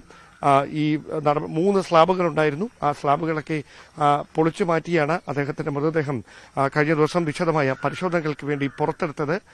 പിന്നീട് ഈ പുറത്തെടുത്തതിന് പിന്നാലെ ഇവിടെ ഇപ്പോൾ ഉയർന്നിരിക്കുന്നത് ഇങ്ങനെയൊരു സമാധി സ്ഥലമാണ്. അതിന്റെ ഫ്രണ്ടിൽ എഴുതി വെച്ചിരിക്കുന്നത് ഋഷിപീഠം എന്നാണ്. ഈ അദ്ദേഹം നേരത്തെ തന്നെ എത്തിച്ച കല്ലുകളൊക്കെയുണ്ട്. ഈ കല്ല്, അതായത് അദ്ദേഹം പറയുന്നത്, അവർ അവകാശപ്പെടുന്നത് ഈ 2010 എന്ന് എഴുതിയേക്കുന്ന ഒരു കല്ലാണ് ഏറ്റവും ഫലകമാണ് അതിന്റെ മുകളിൽ സ്ഥാപിച്ചിരിക്കുന്നത്. അതിനകത്തുള്ള കാഴ്ച അതിനേക്കാൾ ഒരു ആകാംക്ഷ ഉണർത്തുന്നതാണ്. അതായത് ഒരുപക്ഷെ നമുക്ക് അത്ര പരിചിതമായിട്ടുള്ള ഒരു കാര്യമായില്ല ഇത്. ഋഷിപീഠം, ഇതാണ് ഋഷിപീഠം. ഈ ഋഷിപീഠത്തിലായിരിക്കും അദ്ദേഹത്തെ സമാധിയിരുത്തുക. അതിനു വേണ്ടിയിട്ടുള്ള ഒരുക്കങ്ങളാണ് ഇന്നലെ രാത്രി കൊണ്ട് അവർ പൂർത്തിയാക്കിയത്. ഹിന്ദു ഐക്യവേദിയുടെ നേതൃത്വത്തിലാണ് ഈ ഋഷിപീഠം ഇവിടെ സ്ഥാപിച്ചിരിക്കുന്നത് എന്നാണ് കുടുംബം അറിയിച്ചിരിക്കുന്നത്. പക്ഷെ അവർ ഒരു പ്രതികരണങ്ങൾക്കും ഇതുവരെ തയ്യാറായിട്ടില്ല. രാവിലെ 11 മണിക്ക് തന്നെ ഒരുപക്ഷെ ഈ സ്വകാര്യ ആശുപത്രിക്ക് അടുത്തു നിന്ന് മൃതദേഹം ഇവിടേക്ക് എത്തിക്കും. അത് നാമജപ ഘോഷയാത്രയോടെ നാമജപ വിളികളോടെ ഇവിടേക്ക് എത്തിക്കുന്ന തരത്തിലുള്ള നടപടികളാണ് വിവിധ സംഘടനകളുടെ നേതൃത്വത്തിൽ ഒരുക്കിയിരിക്കുന്നത്. VSDPയും ഹിന്ദു ഐക്യവേദിയും ഉൾപ്പെടെയുള്ള സംഘടനകളായിരിക്കും അതിന് നേതൃത്വം നൽകുക. മറ്റ് സ്വാമിമാർ ഉൾപ്പെടെയുള്ളവർ ഈ വീട്ടിൽ എത്തും, അദ്ദേഹത്തിന് ആദരമർപ്പിക്കും. അതിനുശേഷമായിരിക്കും ഉച്ചതിരിഞ്ഞ് 3 മണിക്കും 4 മണിക്കും ഇടയിൽ നമ്മളിപ്പോൾ കണ്ട ആ സ്ഥലത്ത് ഋഷിപീഠത്തിൽ അദ്ദേഹത്തിന്റെ സമാധി ഇരുത്തുന്ന ചടങ്ങുകൾ നടക്കുക. അതിന് മുന്നോടിയായിട്ടുള്ള മറ്റ് ഒരുക്കങ്ങളൊക്കെ ഈ വീട്ടുമുറ്റത്ത് പുരോഗമിച്ചുകൊണ്ടിരിക്കുകയാണ്. വീടിന് മുൻപിൽ പന്തലിടുന്നുണ്ട്. അതായത് കൂടുതൽ ആളുകൾ ഇവിടേക്ക് എത്താനുള്ള ഒരു സാധ്യത കണക്കിലെടുത്തുകൊണ്ട് തന്നെയാണ് അത്തരത്തിലുള്ള ഒരുക്കങ്ങളൊക്കെ പുരോഗമിച്ചുകൊണ്ടിരിക്കുന്നത്. വീടിനുള്ളിൽ കുടുംബാംഗങ്ങളുണ്ട്. നമ്മൾ രാവിലെ അവരെ കാണാൻ ശ്രമിച്ചിരുന്നു. പക്ഷേ ഒരു തരത്തിലുള്ള പ്രതികരണങ്ങളും നടത്താൻ കുടുംബം ഇതുവരെ തയ്യാറായിട്ടില്ല. അതാണ് എടുത്തു പറയേണ്ടുന്ന ഒരു കാര്യം. കഴിഞ്ഞ ദിവസം പോസ്റ്റ്മോർട്ടം നടപടികൾ പൂർത്തിയായതിന് പിന്നാലെ മൃതദേഹം ഏറ്റുവാങ്ങുന്ന സമയത്ത് ഗോപൻ സ്വാമിയുടെ മകൻ നടത്തിയ ഒരു പരാമർശങ്ങൾ ഒഴിച്ചാൽ, അവരുടെ ഒരു വൈകാരികമായ ഒരു പ്രതികരണം ഒഴിച്ചാൽ മറ്റ് പ്രതികരണങ്ങൾക്കൊന്നും ഇതുവരെ കുടുംബാംഗങ്ങൾ തയ്യാറായിട്ടില്ല. എന്തായാലും ഇതുമായി ബന്ധപ്പെട്ട ഒരുക്കങ്ങൾ പുരോഗമിക്കുകയാണ്. തൊട്ട് സമീപത്ത് തന്നെയാണ് ഈ മോർച്ചറി. അവിടെ നിന്നൊരു 5-6 മിനിറ്റ് കൊണ്ട് ഇവിടേക്ക് എത്താൻ കഴിയും. അത് നാമജപ യാത്രയായി ഇവിടേക്ക് ഈ ഗോപൻ സ്വാമിയുടെ മൃതദേഹം എത്തിക്കുന്നതിന് വേണ്ടിയിട്ടുള്ള ഒരുക്കങ്ങളാണ് പുരോഗമിച്ചുകൊണ്ടിരിക്കുന്നത്. ഉച്ചയ്ക്ക് മുമ്പായി തന്നെ അദ്ദേഹത്തിന്റെ മൃതദേഹം ഇവിടേക്ക് എത്തിക്കുമെന്നാണ് അറിയാൻ കഴിയുന്നത്. ഡാൻ, ഈ ഒരുക്കങ്ങളൊക്കെ അവിടെ ഇപ്പം ഇന്നലെ ഏതാണ്ട് ഒരു 11 മണിയോടെയാണല്ലോ അവിടെ നിന്ന് ഈ മൃതദേഹം മാറ്റുന്നതൊക്കെ. അതിനുശേഷം ഇതാ ഈ സമയമാകുമ്പോഴത്തേക്കും അവിടെ പീഠം തയ്യാറായി കഴിഞ്ഞിരിക്കുന്നു. അതായത് ഇത് വലിയ രീതിയിൽ അവർക്കൊരു ആക്സെപ്റ്റൻസ് കിട്ടിയിരിക്കുന്നു. കാര്യങ്ങളൊക്കെ വേറൊരു തരത്തിലേക്ക് മാറുന്നു. ആളുകളുടെ ഭാഗത്ത് നിന്ന് അവർക്ക് പിന്തുണയുമായി എത്തുന്ന ഒരു സാഹചര്യം ഉണ്ടാകുന്നു. ഇങ്ങനെ മൊത്തത്തിൽ ചിത്രം മാറി പറയുന്നതാണല്ലേ നമ്മൾ ഇന്നലെയും ഇന്നും കൂടെ നോക്കുമ്പോൾ കാണുന്നത്. അതെ, ഒരു വശത്ത് സംശയത്തിന്റെ മുന്നിൽ നിന്നിരുന്ന, അല്ലെങ്കിൽ ഒരുപാട് ആക്ഷേപങ്ങൾക്ക് പഴികേട്ടിരുന്ന ഒരു കുടുംബം, അവർ ഇന്ന് മഹത്വവൽക്കരിക്കപ്പെടുന്ന തരത്തിലേക്ക് കാര്യങ്ങൾ എത്തിയിരിക്കുകയാണ്. ഇന്നലെ ഉച്ചയോടെ തന്നെ കാര്യങ്ങൾ അങ്ങനെ അങ്ങ് മാറിയിരുന്നു. ഇവിടെ ഇന്നലെ രാവിലെ 9:45 കൂടിയാണ് ഗോപൻ സ്വാമിയുടെ മൃതദേഹം ഈ പോലീസിന്റെ ഇൻക്വസ്റ്റ് നടപടികളൊക്കെ പൂർത്തിയാക്കിയതിനു ശേഷം ഇവിടെ നിന്ന് കൊണ്ടുപോയത്. അതായത് ഇവിടെ നിന്ന് മെഡിക്കൽ കോളേജ് ആശുപത്രിയിലേക്ക് പോസ്റ്റ്മോർട്ടം നടപടികൾക്ക് വേണ്ടി കൊണ്ടുപോയത്. ഉച്ചയോടെ തന്നെ പ്രാഥമികമായ പരിശോധന നടത്തിയ ഡോക്ടർമാരുടെ ഫോറൻസിക് സർജൻ ഉൾപ്പെടെയുള്ളവരുടെ സംഘം ഇത് സംബന്ധിച്ച ഒരു ആദ്യ പരിശോധനയിലെ കണ്ടെത്തലുകളുടെ ഒരു സൂചന നൽകുന്നു. അതിനുശേഷം പോലീസും അത് ശരിവെക്കുന്ന തരത്തിലുള്ളൊരു പരാമർശങ്ങൾ നടത്തുന്നു. അവിടെയാണ് ഏത് തരത്തിലാണ്, അതായത് ഒരാഴ്ചയോളം സംശയനിലയിൽ നിന്നിരുന്ന ഗോപൻ സ്വാമിയുടെ കുടുംബത്തിന് വലിയ ആശ്വാസകരമാകുന്ന വിവരങ്ങൾ അവിടെ നിന്ന് പുറത്തു വരുന്നത് പ്രാഥമികമായി നടത്തിയ പരിശോധനകളിൽ അസ്വാഭാവികതകളൊന്നും ഗോപൻ സ്വാമിയുടെ മരണത്തിൽ ഇല്ല എന്ന് സ്ഥിരീകരിക്കുന്നത്. അതോടെയാണ് ഈ ആദ്യഘട്ടത്തിൽ ഈ കുടുംബത്തിന് പിന്തുണയുമായി രംഗത്തെത്തിയ സംഘടനകൾ അടക്കം ഈ മെഡിക്കൽ കോളേജ് ആശുപത്രിയിലേക്ക് എത്തുകയും മാധ്യമങ്ങൾക്ക് മുമ്പിൽ അദ്ദേഹത്തെ മഹാസമാധി ഇരുത്താൻ പോവുകയാണ് എന്ന തരത്തിലുള്ള പരാമർശങ്ങളൊക്കെ നടത്തുകയും ചെയ്തു. ഇവിടെ ഇപ്പോഴും മന്ത്രങ്ങൾ ഉയരുന്നുണ്ട്. ഈ വീടിനകത്ത് അദ്ദേഹത്തിന്റെ ഇളയ മകനുണ്ട്. അദ്ദേഹം അവരാരും ഇതുവരെ നമ്മളോട് സംസാരിക്കാനൊന്നും തയ്യാറായിട്ടില്ല. ദൈനംദിനമായി ഇവിടെ നടക്കുന്ന ഈ സാധാരണയായി ഗോപൻ സ്വാമി ഉള്ളപ്പോൾ തന്നെ നടക്കുന്ന ചില പൂജാകർമ്മങ്ങൾ പ്രാർത്ഥനകളൊക്കെയുണ്ട്. അതുപോലെ തന്നെ ഇപ്പോഴും ഈ വീടിനുള്ളിൽ പുരോഗമിക്കുകയുമാണ്. നമുക്ക് മനസ്സിലാക്കാൻ കഴിയുന്നത് അകത്തുള്ള ആ ഒരു കാവ്യമുണ്ട് പുതച്ചിരിക്കുന്ന ആ കസേരയിലായിരിക്കാം അദ്ദേഹം ഇരുന്നിരുന്നത്. ഗോപൻ സ്വാമി ഇരുന്നിരുന്നത് ആ കസേരയിലാണ് എന്നാണ് നമുക്ക് മനസ്സിലാക്കാൻ കഴിയുന്നത്. അങ്ങനെയുള്ള കാര്യങ്ങളാണ് അവിടെ ഒരുക്കിയിരിക്കുന്നത്. എന്തായാലും ഈ കുടുംബാംഗങ്ങളൊക്കെ ഈ വീടിനുള്ളിലുണ്ട്. പക്ഷെ അവരാരും പരസ്യമായ ഒരു പ്രതികരണങ്ങൾക്കും തയ്യാറാകുന്നില്ല. ഏതാണ്ട് 11 മണിയോടെ മൃതദേഹം അവിടെ നിന്ന്, അതായത് ഈ സ്വകാര്യ ആശുപത്രി മോർച്ചയിൽ നിന്ന് ഈ വീട്ടിലേക്ക് എത്തിച്ച് ഇവിടെ ആളുകൾക്ക് അദ്ദേഹത്തെ കാണുന്നതിനുള്ള അവസരം ഒരുക്കിയതിനു ശേഷം ഉച്ചതിരിഞ്ഞ് 3 മണിക്കും 4 മണിക്കും ഇടയിലുള്ള ഒരു സമയത്തായിരിക്കും അദ്ദേഹത്തെ സമാധിയിരുത്തുക. ശരി ഡാൻ കുര്യനാണ് വിവരങ്ങൾ നൽകിയത്. തീർച്ചയായും ഇന്നത്തെ ദിവസം ഏറ്റവും പ്രധാനപ്പെട്ട വാർത്ത വരാനിരിക്കുന്നത് അവിടെ നിന്ന് തന്നെയാണ്. അവിടെ ഏത് തരത്തിലാണ് ഇന്നലെയൊക്കെ ഹൈന്ദവ സംഘടനകളുടെ ഭാഗത്തു നിന്നുള്ള പ്രതികരണങ്ങളൊക്കെ നമ്മൾ കേട്ടതാണ്. ഏത് തരത്തിലാണ് അവർ ഇനി ഈ ചടങ്ങിനെ മാറ്റാൻ പോകുന്നത്, എങ്ങനെയാണ് അവർ ഈ ചടങ്ങ് നടത്താൻ പോകുന്നത് എന്നത് വളരെ കൗതുകമുള്ളൊരു കാര്യമാണ്. അടുത്തതും നമ്മൾ പോകുന്നത് അത്ര സുഖകരമായൊരു വാർത്തയിലേക്കല്ല. അത് ഇന്നലെ എറണാകുളം ചേന്ദമംഗലത്ത് നമ്മളെല്ലാം ഞെട്ടിച്ച ഒരു കൂട്ടക്കൊലപാതകത്തിൻ്റെ വാർത്തയിലേക്കാണ്. ആ കൂട്ടക്കൊലപാതകത്തിൽ കുറ്റം സമ്മതിച്ച് പ്രതി ഋതു ഈ വീട്ടിലെ മരുമകനായ ജിതിനെ മാത്രം ആക്രമിക്കാനാണ് എത്തിയതെന്നും തൻ്റെ സഹോദരിയോട് മോശമായി സംസാരിച്ചതാണ് ജിതിനെ ആക്രമിക്കാനുള്ള കാരണമെന്നും ഋതു പോലീസിനോട് പറഞ്ഞു. തടുക്കാൻ ശ്രമിച്ചപ്പോഴാണ് വേണുവിനെയും ഉഷയെയും ആക്രമിച്ചത്. വിനീഷ് ഓടിയെത്തിയപ്പോൾ തലക്കടിച്ചതായും പ്രതി ഋതു പോലീസിന് മുന്നിൽ സമ്മതിച്ചു. ഋതുവും അയൽവാസികളുമായി 1 വർഷത്തിലേറെയായി തർക്കമായിരുന്നു. നവമി ദിനേശ് വിവരങ്ങളുമായി ചേരുന്നുണ്ട്. നവമി, കഴിഞ്ഞ കുറച്ച് ദിവസങ്ങളായി നമുക്ക് ഒരു നല്ല വാർത്തയൊന്നും പറയാനില്ല. ഓരോ ദിവസവും കൂടുതൽ പേടിപ്പിക്കുന്ന കുറ്റകൃത്യങ്ങളുടെ വാർത്തയാണ്. ഇതിപ്പോ അയൽവാസികൾ തമ്മിലുള്ള തർക്കം, അതെന്തോ ഒരു നായയെ ചൊല്ലിയാണെന്ന് പറഞ്ഞു കേൾക്കുന്നുണ്ട്. അതല്ല, കുറെ നാളുകളായുള്ള പ്രശ്നങ്ങളാണെന്ന് പറയുന്നുണ്ട്. ഒരാൾ കയറി വരുന്നു, വീട്ടിലുള്ള അച്ഛനെയും അമ്മയെയും മകളെയും വെട്ടിക്കൊലപ്പെടുത്തുന്നു എന്നൊക്കെ പറയുമ്പോൾ പേടിപ്പിക്കുന്ന തരം വാർത്തയാണ്. ഈ ജിതിന്റെ ആരോഗ്യാവസ്ഥ ഇപ്പൊ എങ്ങനെയുണ്ട്? ഒപ്പം എന്താണ് ഋതു പോലീസിനോട് പറഞ്ഞിട്ടുള്ളത്?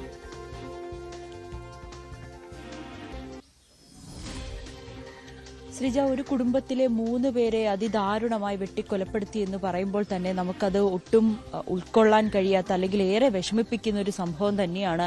എനിക്കൊന്ന് കേരളത്തിൽ ഈ അടുത്തിടയിലായിട്ട് നമ്മൾ ഒരുപാട് ഇത്തരത്തിലുള്ള ക്രിമിനൽ വാർത്തകൾ കേൾക്കുന്നുണ്ട്, ക്രൈം വാർത്തകൾ കേൾക്കുന്നുണ്ട്. അതിൽ ഏറ്റവും ഞെട്ടിപ്പിക്കുന്ന ഒന്ന് തന്നെയാണ് ഇന്നലെ രാത്രി ഈ പറവൂർ ചേന്ദമംഗലത്ത് സംഭവിച്ചിരിക്കുന്നത്. ഞാനിപ്പോൾ നിൽക്കുന്നത് ഈ കൊലപാതകം നടന്ന വീട്ടിലാണ്.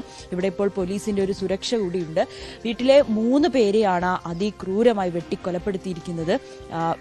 വേണുവിന്റെ ഭാര്യ ഉഷ, ഇവരുടെ മകൾ വിനീഷ, ഇവർ 3 പേരുമാണ് മരിച്ചിരിക്കുന്നത്. ജിതിൻ ഗുരുതരമായി തന്നെ ഇപ്പോഴും ആശുപത്രിയിൽ തുടരുകയാണ്, വെന്റിലേറ്ററിൽ തന്നെ തുടരുകയാണ്.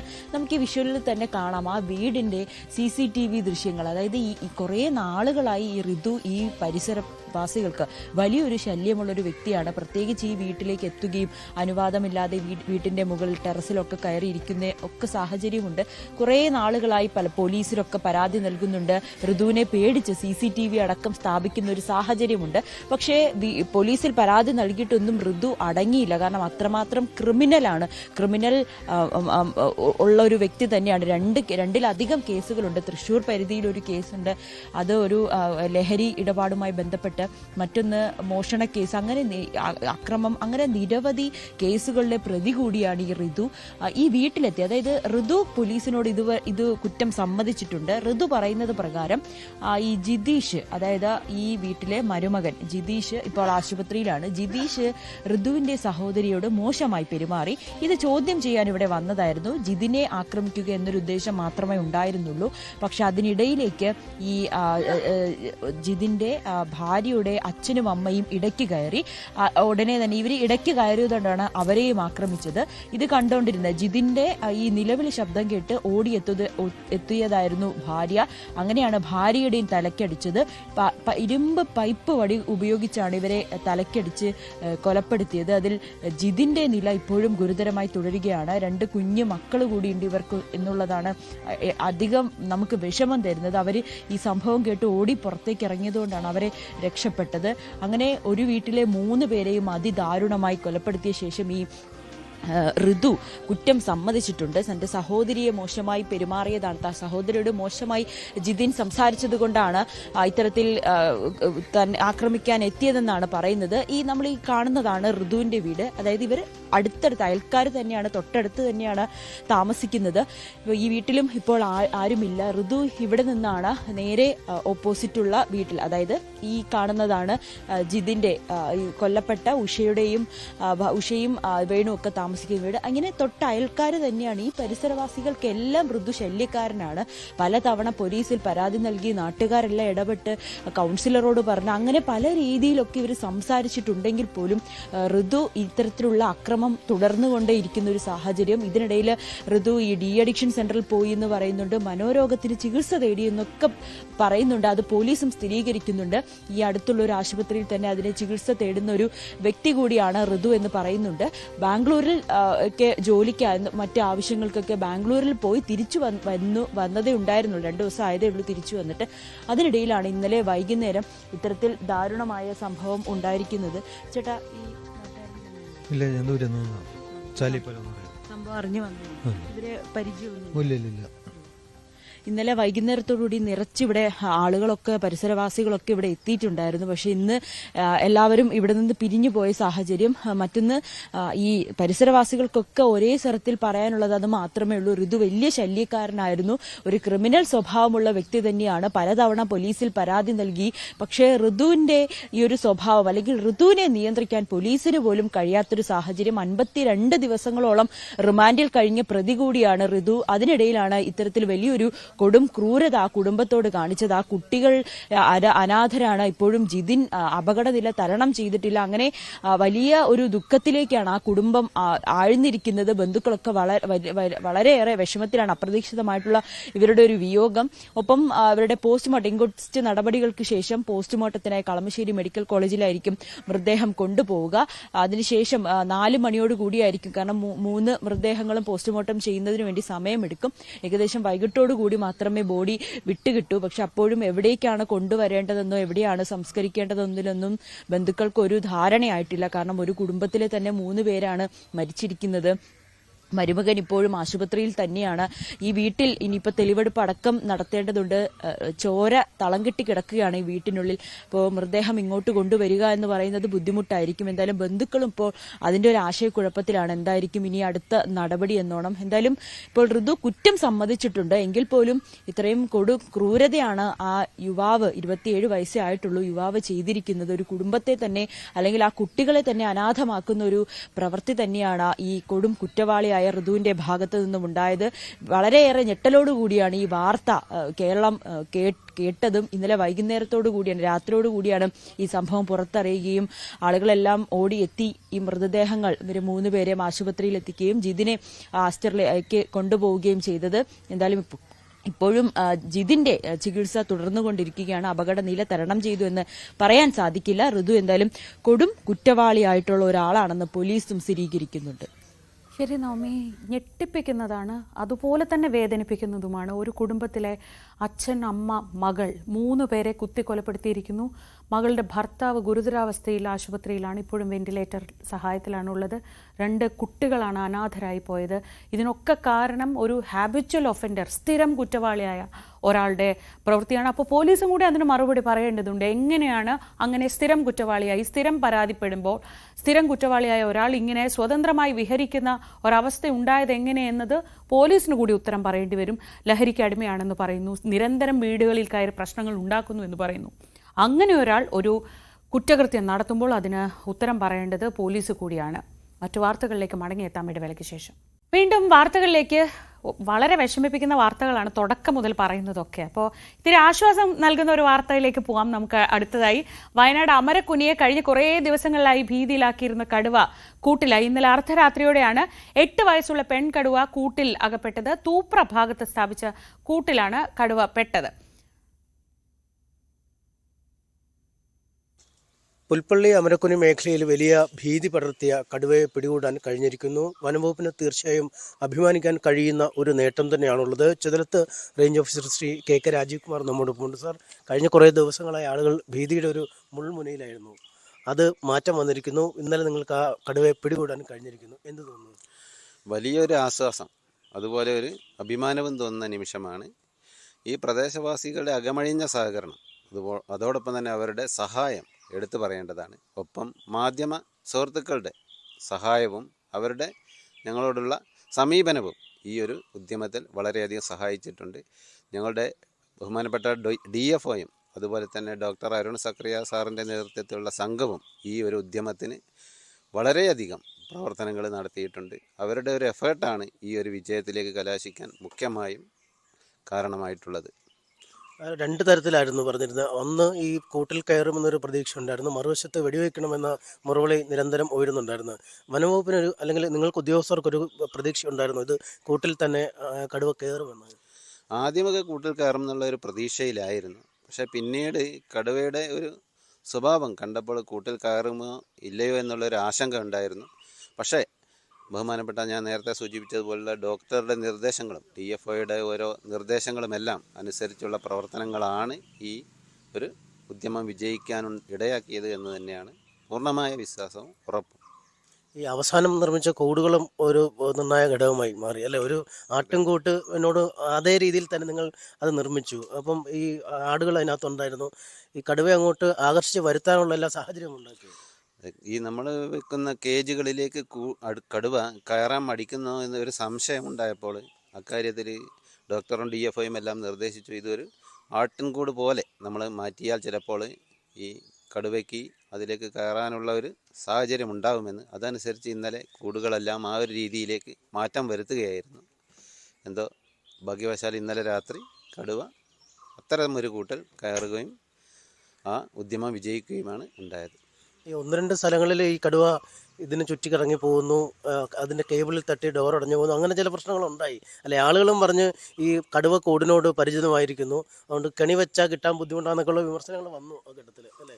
അല്ല, ഈ കേജ് അതുപോലെ ഇരുമ്പ് വേലികളോട് അത്തരമൊരു സംഭവങ്ങളോട് കടുവ അകന്ന് നിൽക്കുന്നതായിട്ട്, അവിടെ തന്നെ ഒരു ആട് ഫാമുണ്ട്, അവിടെ കുറേ ആടുകളുണ്ട്. പക്ഷേ ആ ഒരു ആടുള്ള സ്ഥലങ്ങളിലെല്ലാം കടുവ ആക്രമിച്ച് കയറാനുള്ള ഒരു സ്വഭാവം കാണിക്കുന്നില്ല. അത് കണ്ടപ്പോൾ തന്നെ ഇത് നമ്മുടെ കേജുകളോട് ഒരു വൈമുഖ്യം കാണിക്കുന്നതായിട്ട് ബോധ്യപ്പെട്ടിരുന്നു. അതാണ് ഡോക്ടറുടെയും മറ്റു നിർദ്ദേശപ്രകാരം DFOയുടെ സാന്നിധ്യത്തിൽ കൂടുകൾ രൂപമാറ്റം വരുത്താൻ ഉണ്ടാക്കിയ കാരണം. ഈ ഒരുപാട് സ്ഥലങ്ങളിൽ ഈ കടുവയുടെ ആക്രമണം, ഈ ആനയുടെ ആക്രമണമൊക്കെ വരാറുണ്ട്. പക്ഷേ ഇവിടെ വന്ന ഈ കടുവ ആടുകളെ മാത്രം പിടിക്കുന്നു. ഇങ്ങനെ ഒരു സ്വഭാവ സവിശേഷതയുള്ള കടുവകൾ നേരത്തെ താങ്കളുടെ പരിചയത്തിലോ ഒക്കെ കേട്ടിട്ടുണ്ടോ? ഈ എന്തായിരിക്കും ഇതിൻ്റെ ഒരു കാരണം? ഇത് ഒരു കാരണം, കുറച്ച് ഒരു ആവശ്യനാണ് കടുവ. അതുകൊണ്ടാണോ എന്നറിയില്ല, ഏറ്റവും പിടിക്കാൻ എളുപ്പമുള്ള ഒരു ജീവി, അതിൻ്റെ ഇര ആടായതിനാലായിരിക്കാം ചിലപ്പോൾ ഈ കടുവ ആടുകളെ മാത്രം പിടികൂടാനുള്ള ഒരു സാഹചര്യം ഉണ്ടായത്. ഇത്തരം 5 ആടുകളെ നഷ്ടപ്പെട്ടെങ്കിൽ പോലും ആ പ്രദേശത്തുള്ള ജനങ്ങൾ വനം വകുപ്പിനോട് സഹകരിച്ചത്, അല്ലെങ്കിൽ അവരുടെ സഹായങ്ങൾ വനം വകുപ്പ് ഏത് സമയവും സ്മരിക്കുന്ന ഒരു കാര്യം തന്നെയാണ്. പിടിക്കുമ്പോൾ എങ്ങനെ ഉണ്ടായിരുന്നു ആരോഗ്യനില? എന്തൊക്കെയാണ് ഇനി ഇതിനെന്താ ചെയ്യുന്നത്? കടുവ കുറച്ച് അവശനാണ് കാഴ്ചയിൽ. ഇനി ഡോക്ടറുടെ വിശദമായ പരിശോധനയിൽ കടുവയുടെ ആരോഗ്യസ്ഥിതിയെ പറ്റിയുള്ള പൂർണ്ണമായ വിവരങ്ങൾ ലഭ്യമാവുകയുള്ളൂ. അതിനനുസരിച്ചുള്ള ചികിത്സ നൽകിയിട്ട് ബഹുമാനപ്പെട്ട ചീഫ് വൈൽഡ് ലൈഫ് വാർഡൻ്റെ നിർദ്ദേശം എന്താണോ അതനുസരിച്ചായിരിക്കും അടുത്ത പ്രവർത്തനം ഉണ്ടാവുക.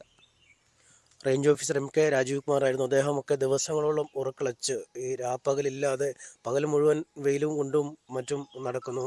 രാത്രിയിൽ ഉറക്കളച്ചാണ് ഈ ദൗത്യത്തിന് പിന്നാലെ നിന്ന്. എന്തായാലും ശുഭകരമായ ഒരു പര്യവസാനം ഈ ദൗത്യത്തിൽ ഉണ്ടായിരിക്കുന്നു. നാട്ടുകാർക്ക് സന്തോഷമായിരിക്കുന്നു. കർഷകർക്ക് സ്വസ്ഥമായി ഇനി ആടുകളെ മേയ്ക്കാൻ പോവാം, പാല് കറക്കാൻ പോവാം, പാൽ അളക്കാൻ പോവാം. അങ്ങനെ ജനജീവിതം ഈ മേഖലകളിൽ ഒരു സാധാരണ നിലയിലേക്ക് എത്തിയിരിക്കുന്ന കാഴ്ച തന്നെയാണ് നമുക്കിവിടെ നിന്നും നൽകാൻ കഴിയുന്നത്. അനീഷ് വയനാട്ടിൽ നിന്ന് ചേരുന്നുണ്ട്. അനീഷ്, കഴിഞ്ഞ കുറേ ദിവസങ്ങളായി നമ്മൾ രാവിലെ സംസാരിക്കുമ്പോൾ എപ്പോഴും ആശങ്കയാണ്. ഈ കടുവ എവിടെ പോയെന്നറിയില്ല. ഫോറസ്റ്റ് ഓഫീസറും ആകെ കുഴങ്ങിയിരിക്കുന്ന അവസ്ഥയായിരുന്നു. അപ്പം അതൊക്കെ കഴിഞ്ഞ് കടുവ കൂട്ടിലായ ദിവസം അവിടെ ചെല്ലുമ്പോൾ അവിടുത്തെ ഒരു അന്തരീക്ഷം എങ്ങനെയാണ്?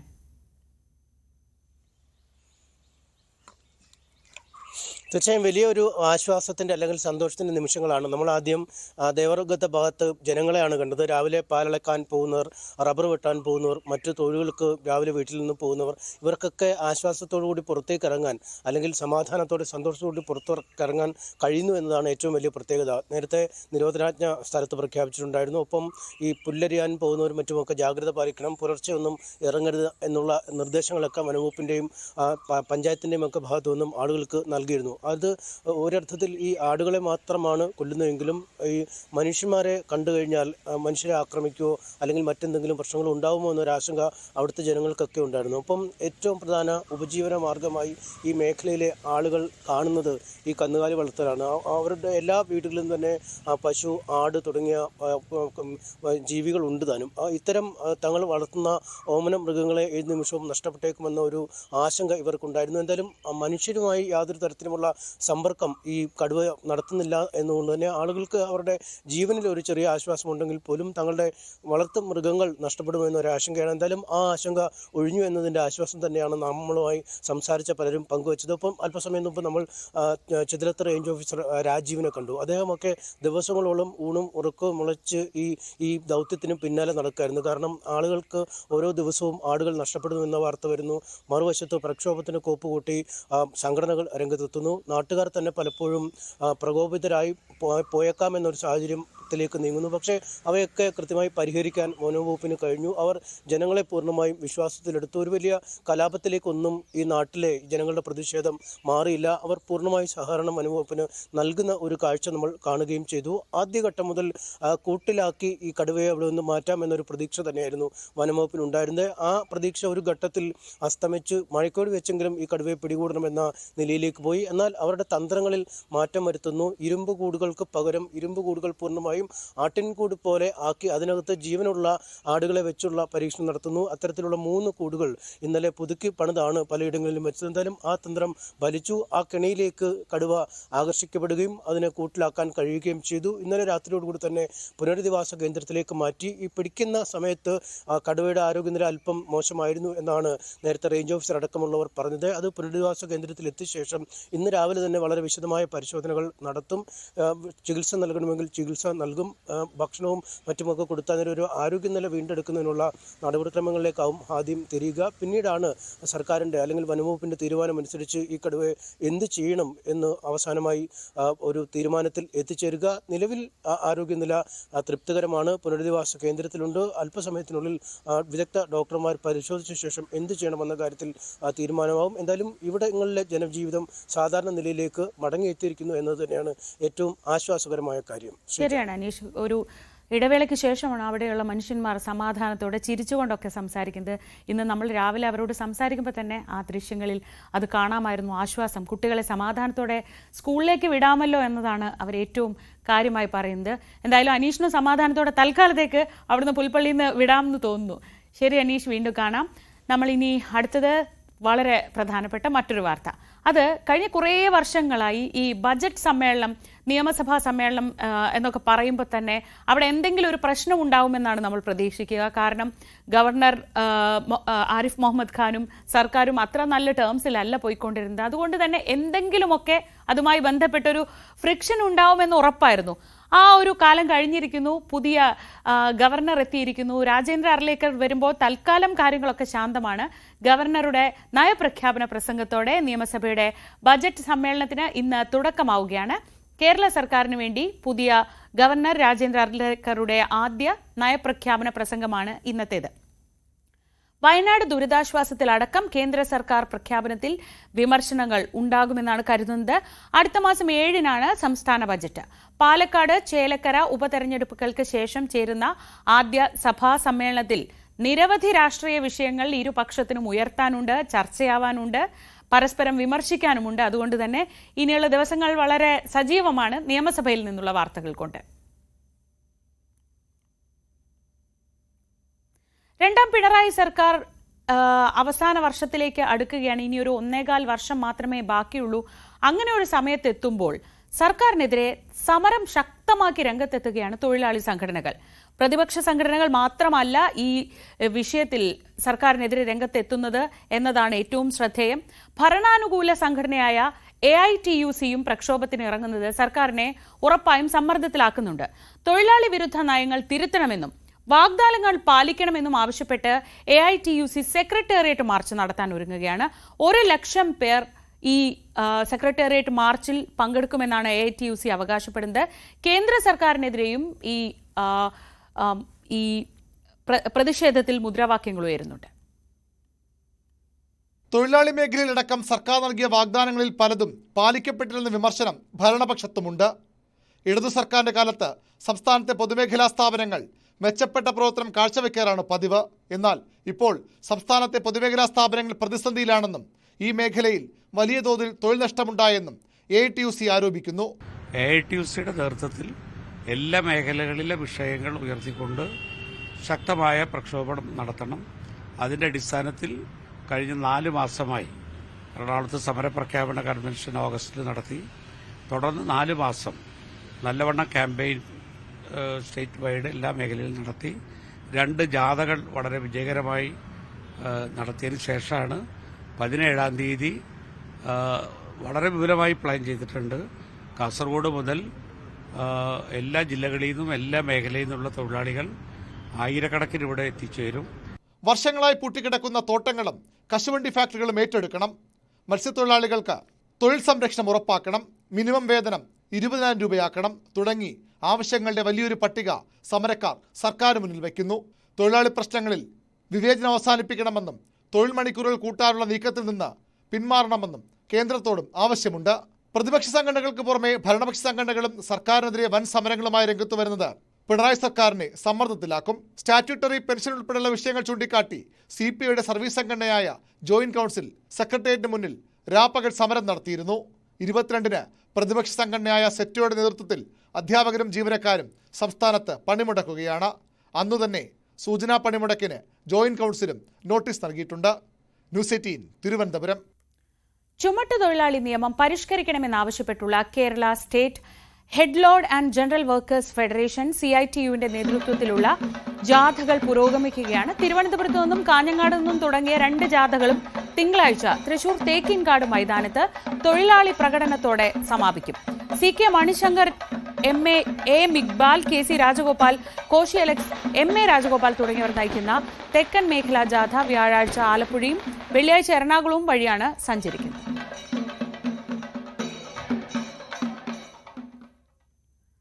സംസ്ഥാനത്തെ കെട്ടിട നിർമ്മാണ തൊഴിലാളികളുടെ ക്ഷേമനിധി പെൻഷൻ മുടങ്ങിയിട്ട് 1.5 വർഷമാവുന്നു.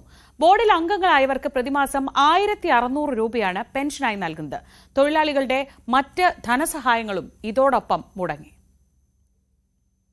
ആരോഗ്യമുള്ള ഒരു കാലമത്രയും കഠിനാധ്വാനം ചെയ്തവർ, പണിയെടുക്കാൻ പറ്റാത്തൊരു കാലം, ചെറിയ തുകയാണെങ്കിലും പെൻഷനുണ്ടല്ലോ എന്ന് ആശ്വാസം കൊണ്ടവരാണിവർ. എന്നാൽ കഴിഞ്ഞ 16 മാസമായി അങ്ങനെയൊന്നില്ല. ക്ഷേമ പെൻഷൻ്റെ കാര്യം ഭയങ്കര കഷ്ടമാണ്. സാധാരണക്കാരന് പെൻഷൻ കിട്ടുന്നില്ല, മരുന്ന് മേടിക്കാൻ പോലും പൈസ കിട്ടുന്നില്ല. ഞാൻ 2019 പെൻഷനായതാണ്. അപ്പോൾ 2019 പെൻഷനായിട്ട് എനിക്ക് ഈ 5 വർഷം കൊണ്ട് 12 മാസത്തെ പെൻഷൻ ആണ്, ഒരു വർഷത്തെ പെൻഷന് ആകെ കിട്ടിയിട്ടുള്ളത്. ഒരു മരുന്ന് മേടിക്കാൻ പോലും പറ്റാത്ത സാഹചര്യത്തിലാണ്. പണിക്ക് പോകാൻ സാഹചര്യക്കാരൻ്റെ പെൻഷൻ ആയിട്ടും ഒരു വീട്ടിലെ അവസ്ഥ തന്നെയാണ്. വൈഫിന് അസുഖം ആയിട്ട് കിടപ്പിലാണ്, പണിയില്ല, പണിക്ക് പോകാൻ പറ്റാത്ത അവസ്ഥയാണ്. ഈ ഒരു പെൻഷൻ കൊണ്ട് മാത്രം പല കാര്യങ്ങളും ചെയ്യുന്നതാണ്. മരുന്ന് വാങ്ങിക്കാനായാലും ഒരു നേരത്തെ ഒരു കാലി ചായ കുടിക്കാൻ പോലും പല ആൾക്കാരും, എന്നെ പോലെയുള്ള ഒരുപാട് ആൾക്കാർ ഈ നാട്ടിൽ പെൻഷൻ പറ്റിയ ആൾക്കാരുണ്ട്. ബോർഡിൽ അംഗങ്ങളായ 20,20,000 23,402 പേരിൽ 3,24,580 പേർക്കാണ് പെൻഷൻ ലഭിക്കേണ്ടത്. അംഗങ്ങൾക്ക് 60 വയസ്സാകുമ്പോഴാണ് പെൻഷന് അർഹത. ഇതിനൊപ്പം അംഗങ്ങൾക്കുള്ള ചികിത്സാ ധനസഹായം ഉൾപ്പെടെ കുടിശ്ശികയാണ്. ഈ പെൻഷന് മാത്രം ആശ്രയിച്ചുകൊണ്ട് ഒരുപാട് തൊഴിലാളികൾ നിൽക്കുന്നുണ്ട്. നമുക്കറിയാം, സർക്കാർ വാർഷികകാല പെൻഷൻ കൊടുക്കുന്നുണ്ട്. ആ പെൻഷൻ വെറും 3-4 മാസം കുടിശ്ശികയുള്ളൂ. പക്ഷേ ആ പെൻഷൻ കിട്ടിയിരുന്നെങ്കിൽ അവർക്ക് ജീവിച്ചു പോകാൻ. പക്ഷേ നിർമ്മാണക്ഷേമനിധി പെൻഷൻ ഉള്ളതിൻ്റെ പേരിൽ വാർഷിക പെൻഷൻ നിഷേധിക്കപ്പെട്ട ആളുകളാണ് അവർ. സർക്കാരിന്റെ കണ്ണു തുറപ്പിക്കാൻ മറ്റൊരു വഴിയുമില്ലാതെ സമരത്തിനൊരുങ്ങുകയാണിവർ. പല തവണ ഈ വകുപ്പ് തല മന്ത്രിക്കും സർക്കാരിനും ഒക്കെ അപേക്ഷകളും ഒക്കെ സമർപ്പിച്ച് പരാതികളും ഒക്കെ നൽകിയിട്ടും യാതൊരുവിധ പരിഗണനയും ലഭിക്കുന്നില്ല. അടിയന്തരമായ ഇടപെടൽ സർക്കാരിൻ്റെ ഭാഗത്തു നിന്നും തൊഴിൽ വകുപ്പിൻ്റെ ഭാഗത്തു നിന്നും ഉണ്ടാകണമെന്ന് ഞങ്ങളുടെ അഭ്യർത്ഥിക്കുകയാണ്, ഞങ്ങളുടെ ആവശ്യം അറിയിക്കുകയാണ്. പെൻഷൻ നൽകാൻ അംഗങ്ങളിൽ നിന്ന് പ്രതിമാസം 50 രൂപ അംശാദായം ബോർഡ് ഈടാക്കുന്നുണ്ട്. കെട്ടിട നിർമ്മാണ മേഖലയിൽ നിന്നുള്ള നിശ്ചിത സെസ്സും ഇതിലേക്ക് വകയിരുത്തുന്നുണ്ട്. എങ്കിലും പെൻഷൻ മാത്രം ഇപ്പോഴും അകലെയാണ്. ന്യൂസ് 18 കൊച്ചി. CPM കേന്ദ്ര കമ്മിറ്റി യോഗം ഇന്ന് കൊൽക്കത്തയിൽ തുടങ്ങും. പാർട്ടി കോൺഗ്രസിനുള്ള കരട് രാഷ്ട്രീയ പ്രമേയത്തിന് യോഗം അംഗീകാരം നൽകും. നേരത്തെ PB കരട് തയ്യാറാക്കിയിരുന്നു. ഇന്ത്യ സഖ്യത്തോടുള്ള സമീപനവും പ്രമേയത്തിൽ ഉൾപ്പെടുത്തും. പാർട്ടി കമ്മിറ്റികളിലെ പ്രായപരിധി അതേപടി നടപ്പാക്കണോ എന്നതിലും ചർച്ചയുണ്ടാവും. ശബരിമലയിലെ ഏറ്റവും പ്രധാനപ്പെട്ട പൂജകളിലൊന്നാണ് പടിപൂജ. മകരവിളക്കിന്റെ തിരക്ക് കഴിഞ്ഞതോടെ സന്നിധാനത്ത് വീണ്ടും പടിപൂജ തുടങ്ങിയിരിക്കുന്നു. ക്ഷേത്രത്തിലെ വിഗ്രഹത്തിന്റെ ചൈതന്യം പോലെ തന്നെ പടികളിലും ചൈതന്യം ആവാഹിച്ചിട്ടുണ്ട് എന്നാണ് വിശ്വാസം.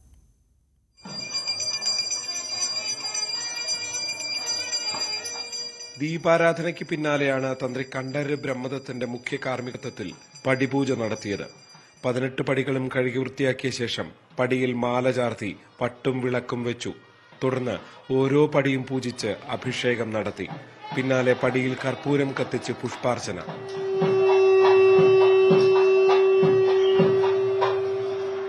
ഭക്തജന തിരക്കുള്ളതിനാൽ മണ്ഡല മകരവിളക്ക് സീസണിൽ പടിപൂജ നടത്തുന്നത് അപൂർവം ദിവസങ്ങളിലേക്ക് ചുരുക്കുകയായിരുന്നു. നിലവിൽ 2039 വരെ പടിപൂജയുടെ ബുക്കിംഗ് പൂർത്തിയായിട്ടുണ്ട്. ശബരിമലയിലെ ഏറ്റവും പ്രധാനപ്പെട്ട വഴിപാടാണ് പടിപൂജ.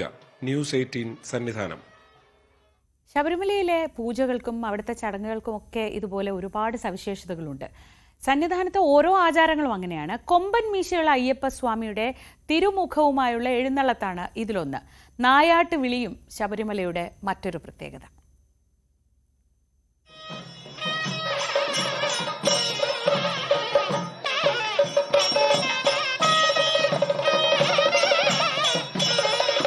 കൊമ്പൻ മീശയുള്ള യുവ പടയാളിയായ അയ്യപ്പസ്വാമി അതൊരു അപൂർവ കാഴ്ചയാണ്. പന്തളത്ത് നിന്ന് കൊണ്ടുവന്ന തിരുവാഭരണത്തിലെ തിടമ്പിലാണ് ഇങ്ങനെ ഒരു തിരുമുഖം.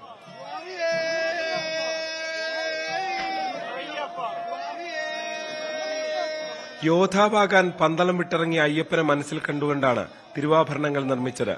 അതുകൊണ്ടാകാം കൊമ്പൻ മീശ എന്നാണ് വിശ്വാസം. മണിമണ്ഡപത്തിൽ നിന്ന് സന്നിധാനത്തിലേക്കുള്ള എഴുന്നള്ളത്തിലാണ് ഈ തിടമ്പ് ഉപയോഗിക്കുന്നത്.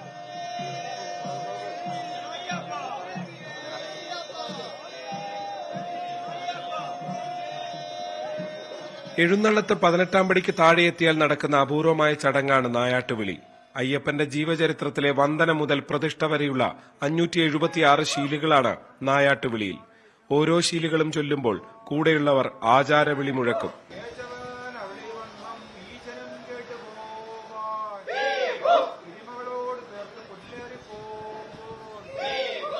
റാന്നി പുന്നമൂട്ടിൽ കുടുംബത്തിനാണ് നായാട്ടുവിളിക്കുള്ള അവകാശം. വേട്ടക്കുറുപ്പ് ഉൾപ്പെടെ 12 പേരാണ് സംഘത്തിലുള്ളത്. 18-ാം പടിക്ക് താഴെയുള്ള നിലപാട് തറയിൽ നിന്നാണ് നായാട്ട് വിളിക്കുന്നത്. തെക്കോട്ടു നോക്കി നിന്നാണ് ഈ ആചാരം. ന്യൂസ് 18 സന്നിധാനം. മകരവിളക്ക് കഴിഞ്ഞാലും ശബരിമലയിൽ നിന്നുള്ള കാഴ്ചകൾ അവസാനിക്കുന്നില്ല. നമ്മൾ മറ്റു വാർത്തകളിലേക്ക്, പ്രധാനപ്പെട്ട ഇന്ന് നടക്കാനുള്ള കാര്യങ്ങളിലേക്കൊക്കെ എത്തും ഇടവേളയ്ക്ക് ശേഷം. ഇനി നമ്മൾ പോകുന്നു പ്രയാഗ്രാജിലേക്ക്. ലോകം പ്രയാഗ്രാജിൽ.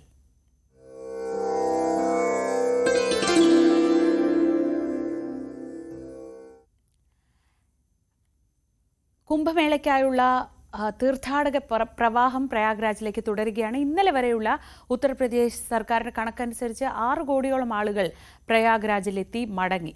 ഗംഗയുടെയും യമുനയുടെയും തീരങ്ങളിൽ സ്നാനഘട്ടങ്ങളെല്ലാം സജീവമാണ്. മനോഹരമാണ് പ്രയാഗ്രാജിലെ പ്രഭാതങ്ങൾ. നമ്മളിപ്പോൾ കഴിഞ്ഞ ദിവസങ്ങളിലൊക്കെ രഞ്ജിത്ത് സംസാരിക്കുമ്പോൾ നമ്മൾ കാണാറുണ്ട്. ശരീരം വിറപ്പിക്കുന്ന തണുപ്പ് മുതൽ തണുപ്പിന് ആശ്വാസം നൽകുന്ന തീ കായൽ വരെയുള്ള ഒരുപാട് ദൃശ്യങ്ങൾ ഇവിടെ അനുഭവങ്ങളുടെ ഓർമ്മകൾ സമ്മാനിക്കുന്നു നമുക്ക് ഓരോരുത്തർക്കും. കോടിക്കണക്കിന് ഭക്തർ വന്ന് മടങ്ങുന്ന ഒരു സ്ഥലമാണ് നമ്മൾ ആദ്യം മുതലേ പറയുന്നുണ്ട്. അപ്പോൾ അവിടെ ഏറ്റവും പ്രധാനം ശുചിത്വം എന്നുള്ളതാണ്. രാവിലെ മുതൽ ഏതാണ്ട് രാത്രി പാതിരാത്രി വരെ ഏറ്റവും കൂടുതൽ ആക്റ്റീവായിരിക്കുന്ന ഒരു വിഭാഗമാണ് ഈ തൊഴിലാളികൾ. ഇവരൊക്കെ ഇവിടെ ഓരോ പ്രദേശവും വളരെ വൃത്തിയാണ്. ഇവിടെ നമ്മളത് അത്ഭുതമാണ്. പലപ്പോഴും വളരെ വൃത്തിയായി തന്നെയാണ് പ്രയാഗ്രാജും പരിസര പ്രദേശങ്ങളും ഇവർ കാത്തു സൂക്ഷിക്കുന്നത്. അതിന്റെ പിന്നിലുള്ള അധ്വാനിക്കുന്ന ഈ തൊഴിലാളികൾ തന്നെയാണ് പ്രധാനം. അവർ രാവിലെ മുതൽ രാത്രി വരെ സുബह से भी काम हो गया भैया? कितना बजे तक ऐसा ये क्लीन करेगा?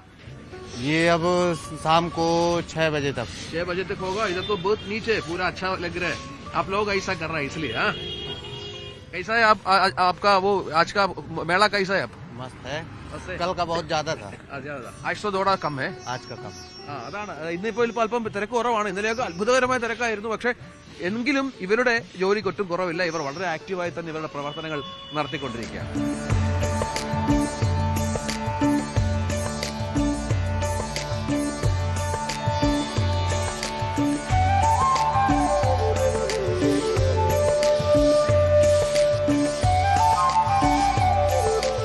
संगम कितने किलोमीटर है इधर से? संगम यहाँ से समझो जहाँ संगम घाट है ना, वहाँ 3 से 3.5 किलोमीटर पड़ता है. उसको कितना पैसा में जाएगा? लास्ट पैसा बोलो उसको. 200 रुपए दे दे. 200 रुपया में जा रहे हैं ना. हम पैदल जावे फिर 150 लेना हो तो चलो. खुला रेट चल रहा है. मोदी का राज है बाबू. हम समझाता है इसमें मोदी क्या संवाद है. चलो मोदी बहुत बना दी इसकी. देखो ना प्रयाग हो गया.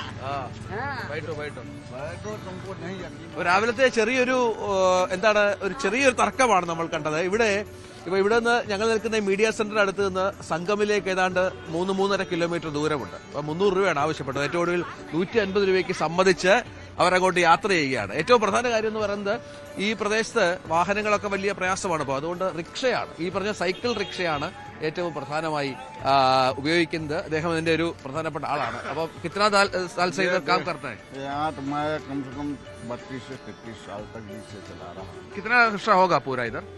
इधर तो अब ये रिक्शे की वो तो नहीं बताएंगे. यहाँ तो मेला में जो जादू चाटे रिक्शे है. अब ये साइकिल रिक्शा नहीं है. അപ്പോൾ പ്രഭാതത്തിൽ നമ്മൾ ഇറങ്ങിയപ്പോൾ കണ്ട ഒരു കാഴ്ച ഇതാണ്. ഇങ്ങനെ ഒരുപാട് പ്രഭാത കാഴ്ചകൾ നൽകുന്ന ഒരു സ്ഥലം കൂടിയാണ് നമ്മുടെ പ്രയാഗ്രാജ്.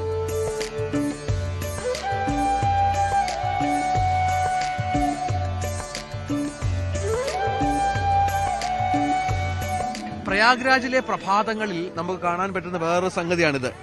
ഇത് നമുക്ക് എന്താണെന്നറിയാമോ? ഇത് നമ്മുടെ വേപ്പിന്റെ കമ്പാണ്. നമ്മുടെ വേപ്പിന്റെ കമ്പാണ് ഇത് ഇവർ ഉപയോഗിക്കുന്നത് പല്ല് തേക്കാനാണ് എന്നുള്ളതാണ്. നമുക്ക് പേസ്റ്റും ബ്രഷും ഒക്കെ ഉപയോഗിച്ചാണ് നമ്മൾ കൂടുതലും പല്ല് തേക്കുന്നതെങ്കിൽ ഇവിടെ ഏറ്റവും കൂടുതൽ ഉപയോഗിക്കുന്ന സാധനം ഇതാണ്. ലോക്സ് പൂര ലേക്ക് जा रहे हैं? नहीं, हाँ मतलब ले जा रहे हैं. कल 1 रुपए में जा रहे हैं. मिलता है आदमी लोग लेता है. हाँ लोग ले रहे हैं. इधर का आदमी कोई पेस्ट ब्रश नहीं डालता? नहीं, पूरा यही करते हैं. मतलब फिलहाल ब्रश नहीं करते हैं. और अच्छा है. हाँ अच्छा है, अच्छा रहता है. ये ब्रश से तो अच्छा ही रहता है. खास क्या करने के लिए मान लो दांत को जो पोषण देता है ना, साफ रहता है. आपका दांत बहुत सफाई है. दिखाओ, बहुत सफाई है. इसलिए करता है. कैसे करता है?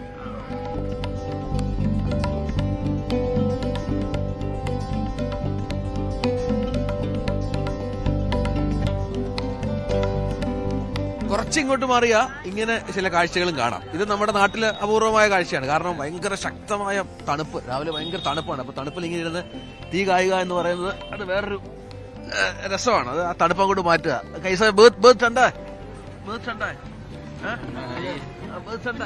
യെസ് ആജ് ठंडी ज़्यादा है. അതുകൊണ്ട് തന്നെ തണുപ്പ് കായുന്ന കുറേ ആളുകളെ കാണാം. അപ്പം തൊട്ടടുത്ത് തന്നെ നല്ല ചൂട് ചായയും കിട്ടും. ഈ ചൂട് ചായയും കുടിച്ച് അങ്ങനെ തണുപ്പ് കായുന്ന കുറേ ആൾക്കാരെ കാണാം. അങ്ങനെ രസകരമായ ഒരുപാട് കാഴ്ചകൾ ഈ ഇവിടുത്തെ മങ്ങിയ പ്രഭാതത്തെ കുറച്ചുകൂടി സജീവമാക്കുന്നുണ്ട്.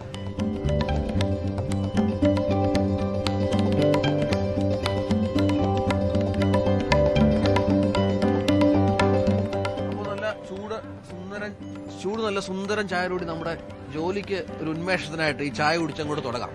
പ്രശാന്ത് മംഗലശ്ശേരിക്കൊപ്പം രഞ്ജിത്ത് രാമേന്ദ്രൻ, പ്രയാഗ്രാജ്. നൈസായിട്ട് തണുപ്പിൽ ചൂട് കായാനൊക്കെയുള്ള ശ്രമമാണ് നടത്തിയതെന്ന് ഞങ്ങൾക്കും മനസ്സിലായിട്ടുണ്ട്. ഇനി ഈ ആത്മീയതയുടെ ഒരു പരകോടി അല്ലെങ്കിൽ സനാതന ധർമ്മത്തിൻ്റെ ഏറ്റവും ശ്രേഷ്ഠമായ മേളയായാണ് മഹാകുംഭമേളയെ എല്ലാവരും കാണുന്നത്. അവിടെ പ്രയാഗ്രാജ് അത്യധികം ആഘോഷത്തോടെ ഈ മേള കൊണ്ടാടുകയാണ്. ആത്മീയ നഗരത്തിൽ നാഗമഹർഷിമാരും സന്യാസിമാരും ആചാരാനുഷ്ഠാനങ്ങൾക്കും ധ്യാനത്തിനുമൊക്കെയായി ഒത്തുചേരുന്നത് അവിടുത്തെ ഒരു സവിശേഷമായ കാഴ്ചയാണ്. സനാതനധർമ്മത്തിൽ വിശ്വസിക്കുന്ന വിദേശികളും ഇവിടേക്ക് ധാരാളമായി എത്തുന്നുണ്ട്. ആത്മീയ യാത്ര, ആഗോള ഐക്യത്തിന്റെ സാക്ഷ്യം, സനാതനധർമ്മം എന്ന ജീവിത രീതി, സന്യാസി വര്യന്മാരുടെയും ഋഷിമാരുടെയും ആത്മീയ ഒത്തുചേരൽ. 2025 മഹാകുംഭമേള മറ്റേതൊരു ആത്മീയാത്രയേക്കാൾ സവിശേഷമാകുന്നത് ഇതൊക്കെ കൊണ്ടാണ്. വിശ്വാസത്തിന്റെയും ഭക്തിയുടെയും ഔന്നത്യത്തിന്റെ വർണ്ണയിത്രമായി കുംഭമേള മാറുന്നതും അതിന്റെ പ്രാധാന്യം ഇത്രയധികം വർദ്ധിക്കുന്നതുകൊണ്ടാണ്. ലോകം ഇങ്ങോട്ട് പ്രവഹിക്കുന്നത് ഈ മഹാമേളയുടെ മഹത്വം മനസ്സിലാക്കിയും മനസ്സിലാക്കാനുമാണ്. അങ്ങനെ ചരിത്രത്തിൽ ഇടം നേടുകയാണ് ഇന്ത്യയുടെ മഹാകുംഭമേള. നിത്യാനന്ദ സരസ്വതിയുടെ പാരമ്പര്യത്തിലുള്ള മഹാന്തലേശ്വർ സ്വാമി പോലെയുള്ളവർ നിരവധി ഭക്തരെയാണ് ഇങ്ങോട്ടേക്ക് ആകർഷിക്കുന്നത്. So we have the largest crowd possibly that has gathered here, and we expect that on the 29th, which is Mauni Amavasya, and then 3rd February, which is Basant Panchami, that the crowd should be even larger. And so I think what for me the experience yesterday riding to this bath was the bhava, and I feel that for me the attraction always to the Kumbh Mela has been that no matter how rich you are, no matter how poor you are, or no matter where in the middle, the bhava is predominant. ഫ്രാൻസിൽ നിന്ന് വന്ന മിഷേലിനും ഇന്ത്യയുടെ പാരമ്പര്യത്തിലും സനാതന ധർമ്മത്തിലും വിശ്വാസമേറെയാണ്. You are believing in Sanatana Dharma? Of course, but I am Christian. Lekin incredible. All people very believe in God. Incredible. Dhanyavad. 45 കോടി മനുഷ്യരെത്തുമെന്ന് പ്രതീക്ഷിക്കുന്ന ഇവിടേക്ക് മഹാപ്രവാഹം തുടരുന്നു. പ്രാർത്ഥനാനിരതമായ മനുഷ്യരുടെ ഒരു സമുദ്രമായി ത്രിവേണി സംഗമം മാറിക്കഴിഞ്ഞു. ഗംഗയും യമുനയും സങ്കല്പനദിയായ സരസ്വതിയും ചേരുന്ന സംഗമത്തിൽ ഉയർന്ന നാമസങ്കീർത്തനങ്ങൾക്ക് ഭാഷാഭേദ വ്യത്യാസമില്ല. ധർമ്മബോധനത്തിന്റെയും സംവാദങ്ങളുടെയും വേദിയായി മേള ഇങ്ങനെ പ്രൗഢിയോടെ പുരോഗമിക്കുന്നു. പ്രശാന്ത് മംഗലശ്ശേരിക്കൊപ്പം രഞ്ജിത്ത് രാമേന്ദ്രൻ, പ്രയാഗ്രാജ്. പ്രയാഗ്രാജിൽ നിന്നുള്ള കൂടുതൽ കാഴ്ചകൾ ഇനി നമുക്ക് വരും ബുള്ളറ്റിനുകളിലും കാണാം. ഇന്നത്തെ ദിവസം വളരെ സ്പെഷ്യൽ ആവുന്നത് ഒരുപാട് പേരുടെ സ്പെഷ്യൽ ഡേ ആണ് ഇന്ന്, ബർത്ത്ഡേ അങ്ങനെയൊക്കെ. അപ്പം ഇന്ന് നമ്മളോടൊപ്പം ബർത്ത്ഡേ ആഘോഷിക്കുന്ന ആരാണെന്ന് നോക്കാം. തിരുവനന്തപുരം നന്ദിയോട് സ്വദേശി നിതിൻ്റെയും ശില്പയുടെയും മകൾ നൈനിക എസ് നിതിൻ. നൈനിക കുട്ടിയുടെ ഫസ്റ്റ് ബർത്ത്ഡേ ആണ് ഇന്ന്. Happy birthday Nainika. ഇതുപോലെ നിങ്ങൾക്കും നിങ്ങളുടെ പ്രിയപ്പെട്ടവരുടെ ആഘോഷങ്ങൾ നമ്മളോടൊപ്പം ന്യൂസ് 18നോടൊപ്പം ആഘോഷിക്കാം. അടുത്തത് ബാലരാമപുരം സ്വദേശികളായ ശ്രീലക്ഷ്മിയുടെയും ജിഷ്ണുവിന്റെയും മകൻ രുദ്ര മഹാദേവിന്റെ 5ാമത്തെ പിറന്നാളാണ്. രുദ്രയ്ക്ക് പ്രത്യേകം ആശംസകൾ അറിയിക്കാൻ പറഞ്ഞത് കൊച്ചച്ഛൻ അർജുനും കുഞ്ഞ പാർവതിയുമാണ്. അവർക്കൊപ്പം ഞങ്ങൾ എല്ലാവരും രുദ്രയ്ക്ക് ഹാപ്പി ബർത്ത്ഡേ പറയുന്നു. Happy birthday Rudra.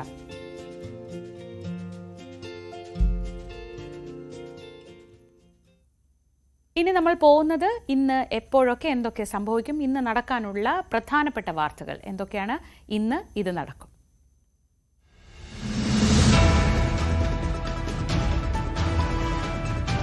പാറശാല ഷാരോൺ വധക്കേസിൽ ഇന്ന് വിധി. നെയ്യാറ്റിൻകര സെഷൻസ് കോടതിയാണ് വിധി പറയുന്നത്. ഗ്രീഷ്മയും അമ്മയും അമ്മാവനും അടക്കം 3 പേരാണ് കേസിലെ പ്രതികൾ.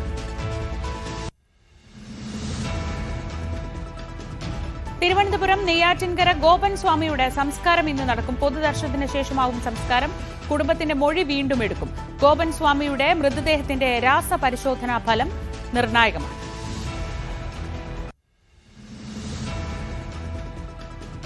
എറണാകുളം ചേന്നമംഗലത്തെ കൂട്ടക്കൊലപാതകത്തിൽ പ്രതിയെ വിശദമായി ഇന്ന് ചോദ്യം ചെയ്യും. 3 പേരെ കൊലപ്പെടുത്തിയത് മുൻവൈരാഗ്യം കൊണ്ടാണെന്നാണ് നിഗമനം. ഋതുവിന്റെ ക്രിമിനൽ പശ്ചാത്തലം അന്വേഷിക്കുകയാണ് അന്വേഷണ സംഘം. ഇതിനിടെ ജിതിനോടുള്ള വൈരാഗ്യമാണ് കൊലപാതകത്തിന് കാരണം, അല്ലെങ്കിൽ ആക്രമിക്കാൻ ചെന്നത് ജിതിനെയാണ് എന്ന് ഋതു പോലീസിന് മൊഴി നൽകി. കൊല്ലപ്പെട്ടവരുടെ പോസ്റ്റ്മോർട്ടം ഇന്ന് നടക്കും.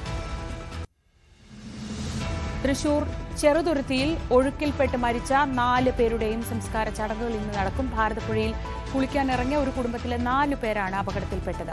ചെറുതുരുത്തി സ്വദേശി ഷാഹിന, ഭർത്താവ് കബീർ, മകൾ സര, ഷാഹിനയുടെ സഹോദരിയുടെ മകൻ ഫുവാസ് എന്നിവരാണ് മരിച്ചത്.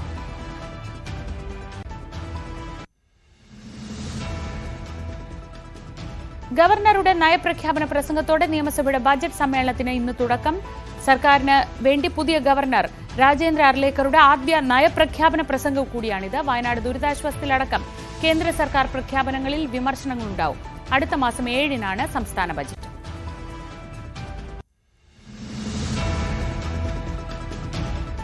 പിണറായി സർക്കാരിനെതിരെ സമരം ശക്തമാക്കുകയാണ് തൊഴിലാളി സംഘടനകൾ. ഇന്ന് സെക്രട്ടേറിയറ്റ് മാർച്ച് നടക്കും. 1 ലക്ഷം പേരെ അണിനിരത്തുമെന്നാണ് AITUC അവകാശപ്പെടുന്നത്.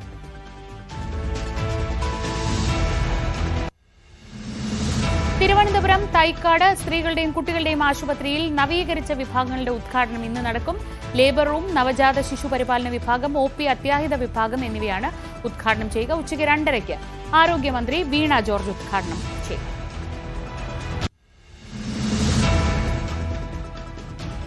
CPM കേന്ദ്ര കമ്മിറ്റി യോഗം ഇന്ന് കൊൽക്കത്തയിൽ തുടങ്ങും. പാർട്ടി കോൺഗ്രസിനുള്ള കരട് രാഷ്ട്രീയ പ്രമേയത്തിന് യോഗം അംഗീകാരം നൽകും. നേരത്തെ PB കരട് തയ്യാറാക്കിയിരുന്നു. ഇന്ത്യ സഖ്യത്തോടുള്ള സമീപനവും പ്രമേയത്തിൽ ഉൾപ്പെടുത്തി.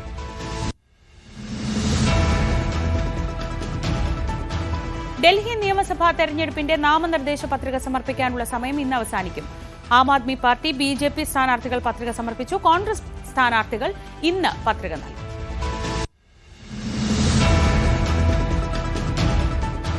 ബംഗളൂരുവിൽ US കോൺസുലേറ്റ് ഇന്ന് പ്രവർത്തനം തുടങ്ങും. ബംഗളൂരു സൗത്ത് MD തേജസ്വി സൂരിയാണ് ഇക്കാര്യം അറിയിച്ചത്. വിദ്യാർത്ഥികൾക്കും മറ്റ് പ്രൊഫഷണലുകൾക്കും ഉൾപ്പെടെ പുതിയ കോൺസുലേറ്റ് ഏറെ പ്രയോജനകരമാകുമെന്നും തേജസ്വി സൂര്യ.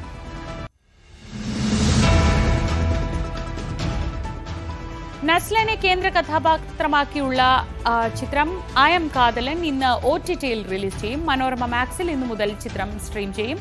തമിഴ് ചിത്രം വിടുതലൈ 2-ഉം ഇന്ന് OTT റിലീസിനെത്തുന്നുണ്ട്. വിജയ് സേതുപതി, സൂരി, മഞ്ജു വാര്യർ എന്നിവരെ പ്രധാന കഥാപാത്രങ്ങളാക്കി വെട്രിമാരൻ സംവിധാനം ചെയ്ത ചിത്രമാണ് വിടുതലൈ 2.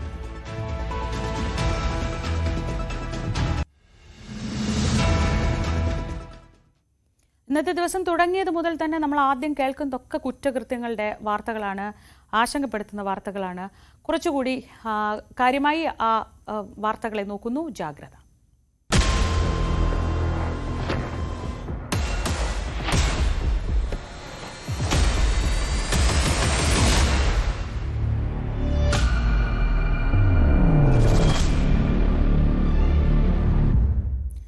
ബോളിവുഡ് താരം സെയ്ഫ് അലിഖാനെ കുത്തിയ പ്രതിയെ ഇതുവരെ പിടികൂടാനായില്ല.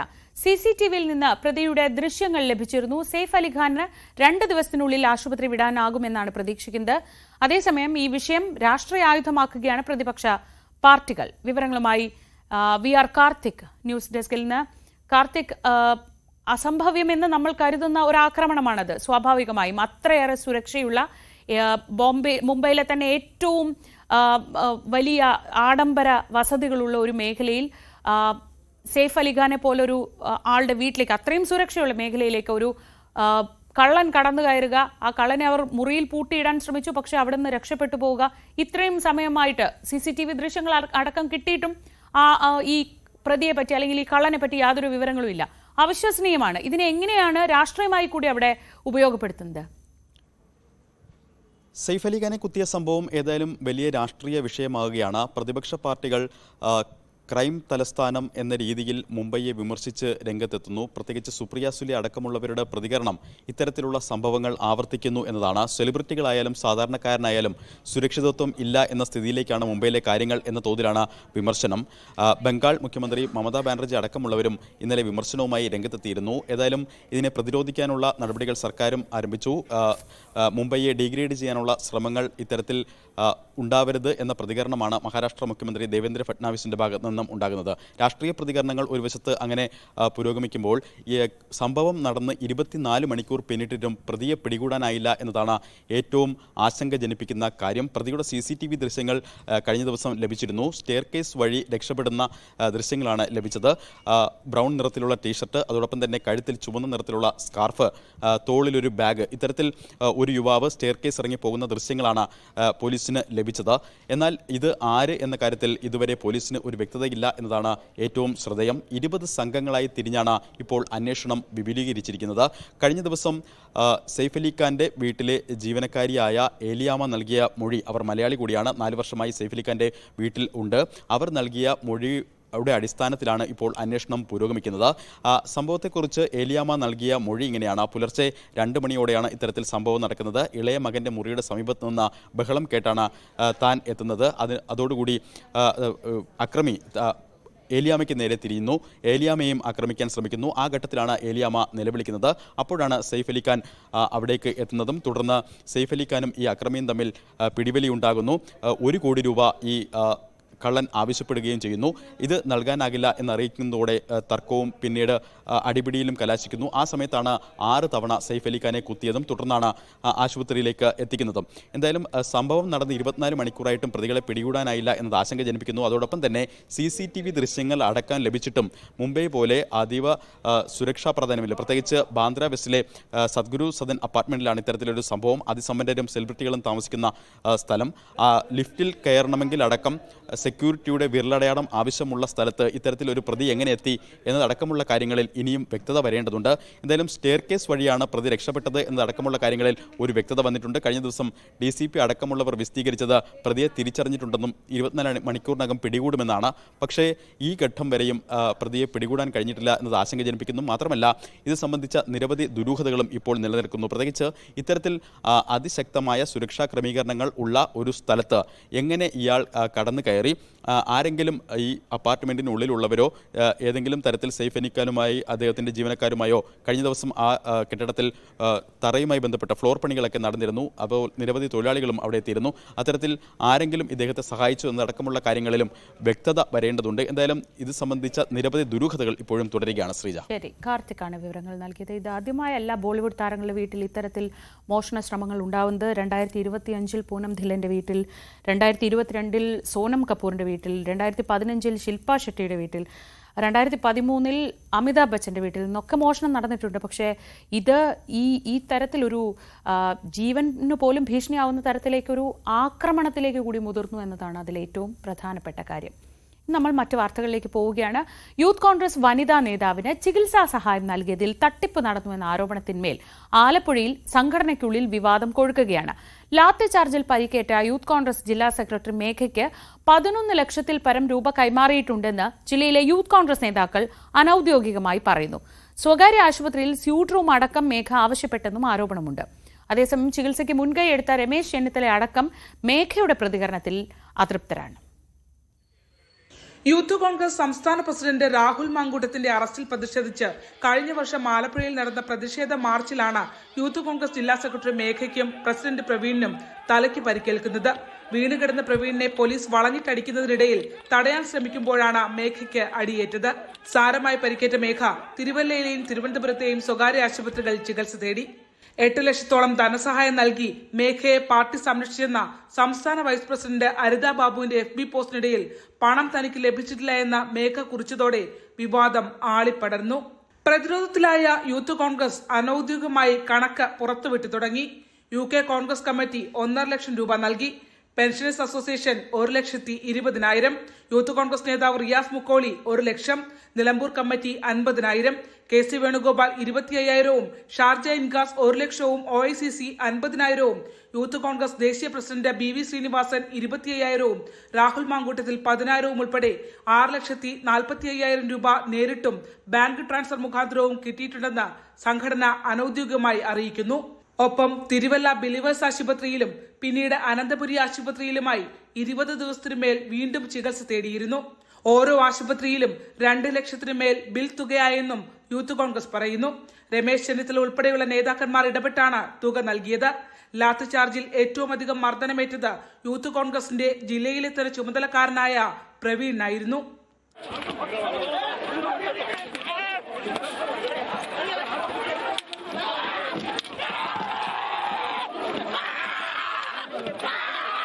പ്രവീണിന് തുച്ഛമായ തുക മാത്രം ചികിത്സക്കായി ലഭിച്ചപ്പോൾ സ്വകാര്യ ആശുപത്രിയിൽ സൂട്ട് റൂം അടക്കം എടുത്തായിരുന്നു മേഘയുടെ ചികിത്സ. എന്നിട്ടും പണം ലഭ്യമായില്ലെന്നും ഇടനില നിന്ന് കൈപ്പറ്റിയവർ പുറത്തു പറയണമെന്നുമുള്ള മേഘയുടെ നവമാധ്യമത്തിലെ പ്രതികരണം കടുത്ത അമർഷമാണ് നേതാക്കളിൽ ഉണ്ടാക്കിയിരിക്കുന്നത്. എന്തായാലും കമന്റിന്മേലുള്ള വിവാദം യൂത്ത് കോൺഗ്രസിനുള്ളിൽ ആളിപ്പടരുകയാണ്. ന്യൂസ് 18 ആലപ്പുഴ. കണ്ണൂർ തൃപ്പങ്ങോട്ടൂരിലെ അതിരുവിട്ട വിവാഹാഘോഷത്തെ തുടർന്ന് കൈക്കുഞ്ഞ് ഗുരുതരാവസ്ഥയിലായ സംഭവത്തിൽ കേസെടുത്തു.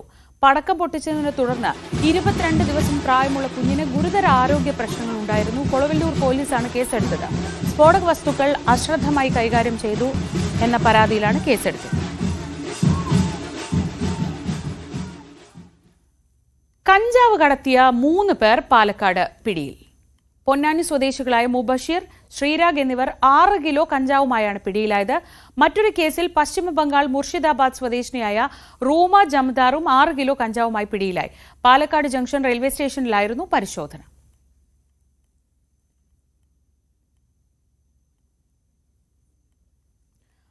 ആറ് കിലോ കഞ്ചാവ് കടത്തിയ 3 പേരാണ് പിടിയിലായത്. പൊന്നാനി സ്വദേശികളാണ് ഈ കേസിൽ പിടിയിലായത്. ലൈംഗികാധിക്ഷേപ കേസിൽ റിമാൻഡിലിരിക്കെ ബോബി ചെമ്മണ്ണൂരിന് ജയിലിൽ VIP പരിഗണന കിട്ടിയോ? DIG അജയ് കുമാർ ജയിലിൽ നേരിട്ട് എത്തിയെന്നും കൂടെ ബോബിയുടെ അനുയായികളായ 3 പേർ ഉണ്ടായിരുന്നുവെന്നായിരുന്നു കഴിഞ്ഞ ദിവസങ്ങളിൽ ഉയർന്ന ആരോപണം. ഈ ആരോപണത്തിൽ പോലീസ് ഇപ്പോൾ ഉന്നതതല അന്വേഷണം നടത്തുകയാണ്. ജയിൽ ഹെഡ്ക്വാർട്ടേഴ്സ് DIG കാക്കനാട് ജയിലിലെത്തി വിവരങ്ങൾ തേടിയിട്ടുണ്ട്. ബോബി ചെമ്മണ്ണൂരിനെതിരായ കേസിൽ കുറ്റപത്രം വേഗത്തിൽ സമർപ്പിക്കാനും പോലീസ് നീക്കം നടത്തുന്നുണ്ട്.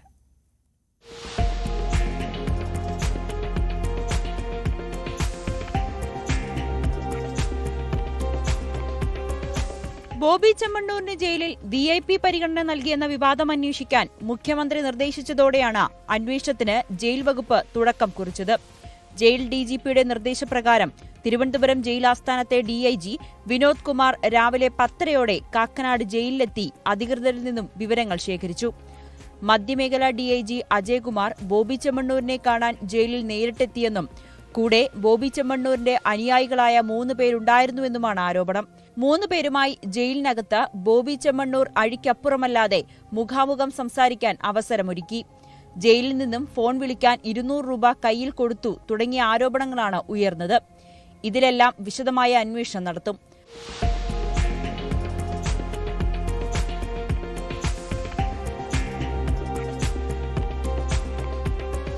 അതേസമയം ഹണി റോസിനെതിരെ ബോബി ചെമ്മണ്ണൂർ അശ്ലീല പരാമർശം നടത്തിയെന്ന കേസിൽ അന്വേഷണം ഉടൻ പൂർത്തിയാക്കാനുള്ള ശ്രമത്തിലാണ് പോലീസ്. 2 ആഴ്ചയ്ക്കുള്ളിൽ കുറ്റപത്രം സമർപ്പിക്കും. ഹണി റോസിന്റെ പരാതിയിൽ സോഷ്യൽ മീഡിയയിലൂടെ അധിക്ഷേപ കമന്റിട്ട 20 പേരിൽ ഒരാളുടെ അറസ്റ്റ് മാത്രമാണ് രേഖപ്പെടുത്തിയത്. കൂടുതൽ അറസ്റ്റ് വരും ദിവസങ്ങളിലുണ്ടാകും.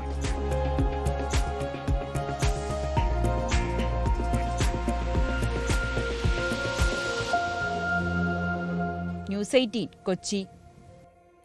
പത്തനംതിട്ടയിൽ വിനോദയാത്രയ്ക്ക് പോയ ബസ് മറിഞ്ഞ് വിദ്യാർത്ഥികൾക്ക് പരിക്ക്. കൊല്ലം ഫാത്തിമ മാതാ കോളേജിലെ വിദ്യാർത്ഥികൾ സഞ്ചരിച്ച ബസ്സാണ് അപകടത്തിൽപ്പെട്ടത്. പത്തനംതിട്ട കടമ്പനാട് കല്ലുകുഴിയിലാണ് ബസ് അപകടത്തിൽപ്പെട്ടത്. 30ഓളം വിദ്യാർത്ഥികൾക്ക് പരിക്കേറ്റു. ആരുടെയും പരിക്ക് ഗുരുതരമല്ല. പരിക്ക് പറ്റിയവരെ അടൂർ താലൂക്ക് ആശുപത്രിയിൽ പ്രവേശിപ്പിച്ചു. ഇന്ന് പുലർച്ചെയാണ് അപകടമുണ്ടായത്. ശശിനാരായണൻ വിവരങ്ങളുമായി. ശശി, ഇത്തരം അപകടങ്ങളിൽ വീണ്ടും വീണ്ടും ഉണ്ടാവുകയാണ്. ഇന്നിപ്പോൾ ഈ ഭാഗ്യം കൊണ്ട് ഈ കുട്ടികൾക്ക് പരിക്ക് ഗുരുതരമല്ല. എന്നാലും എന്താണ് ഏറ്റവും പുതിയ വിവരങ്ങൾ?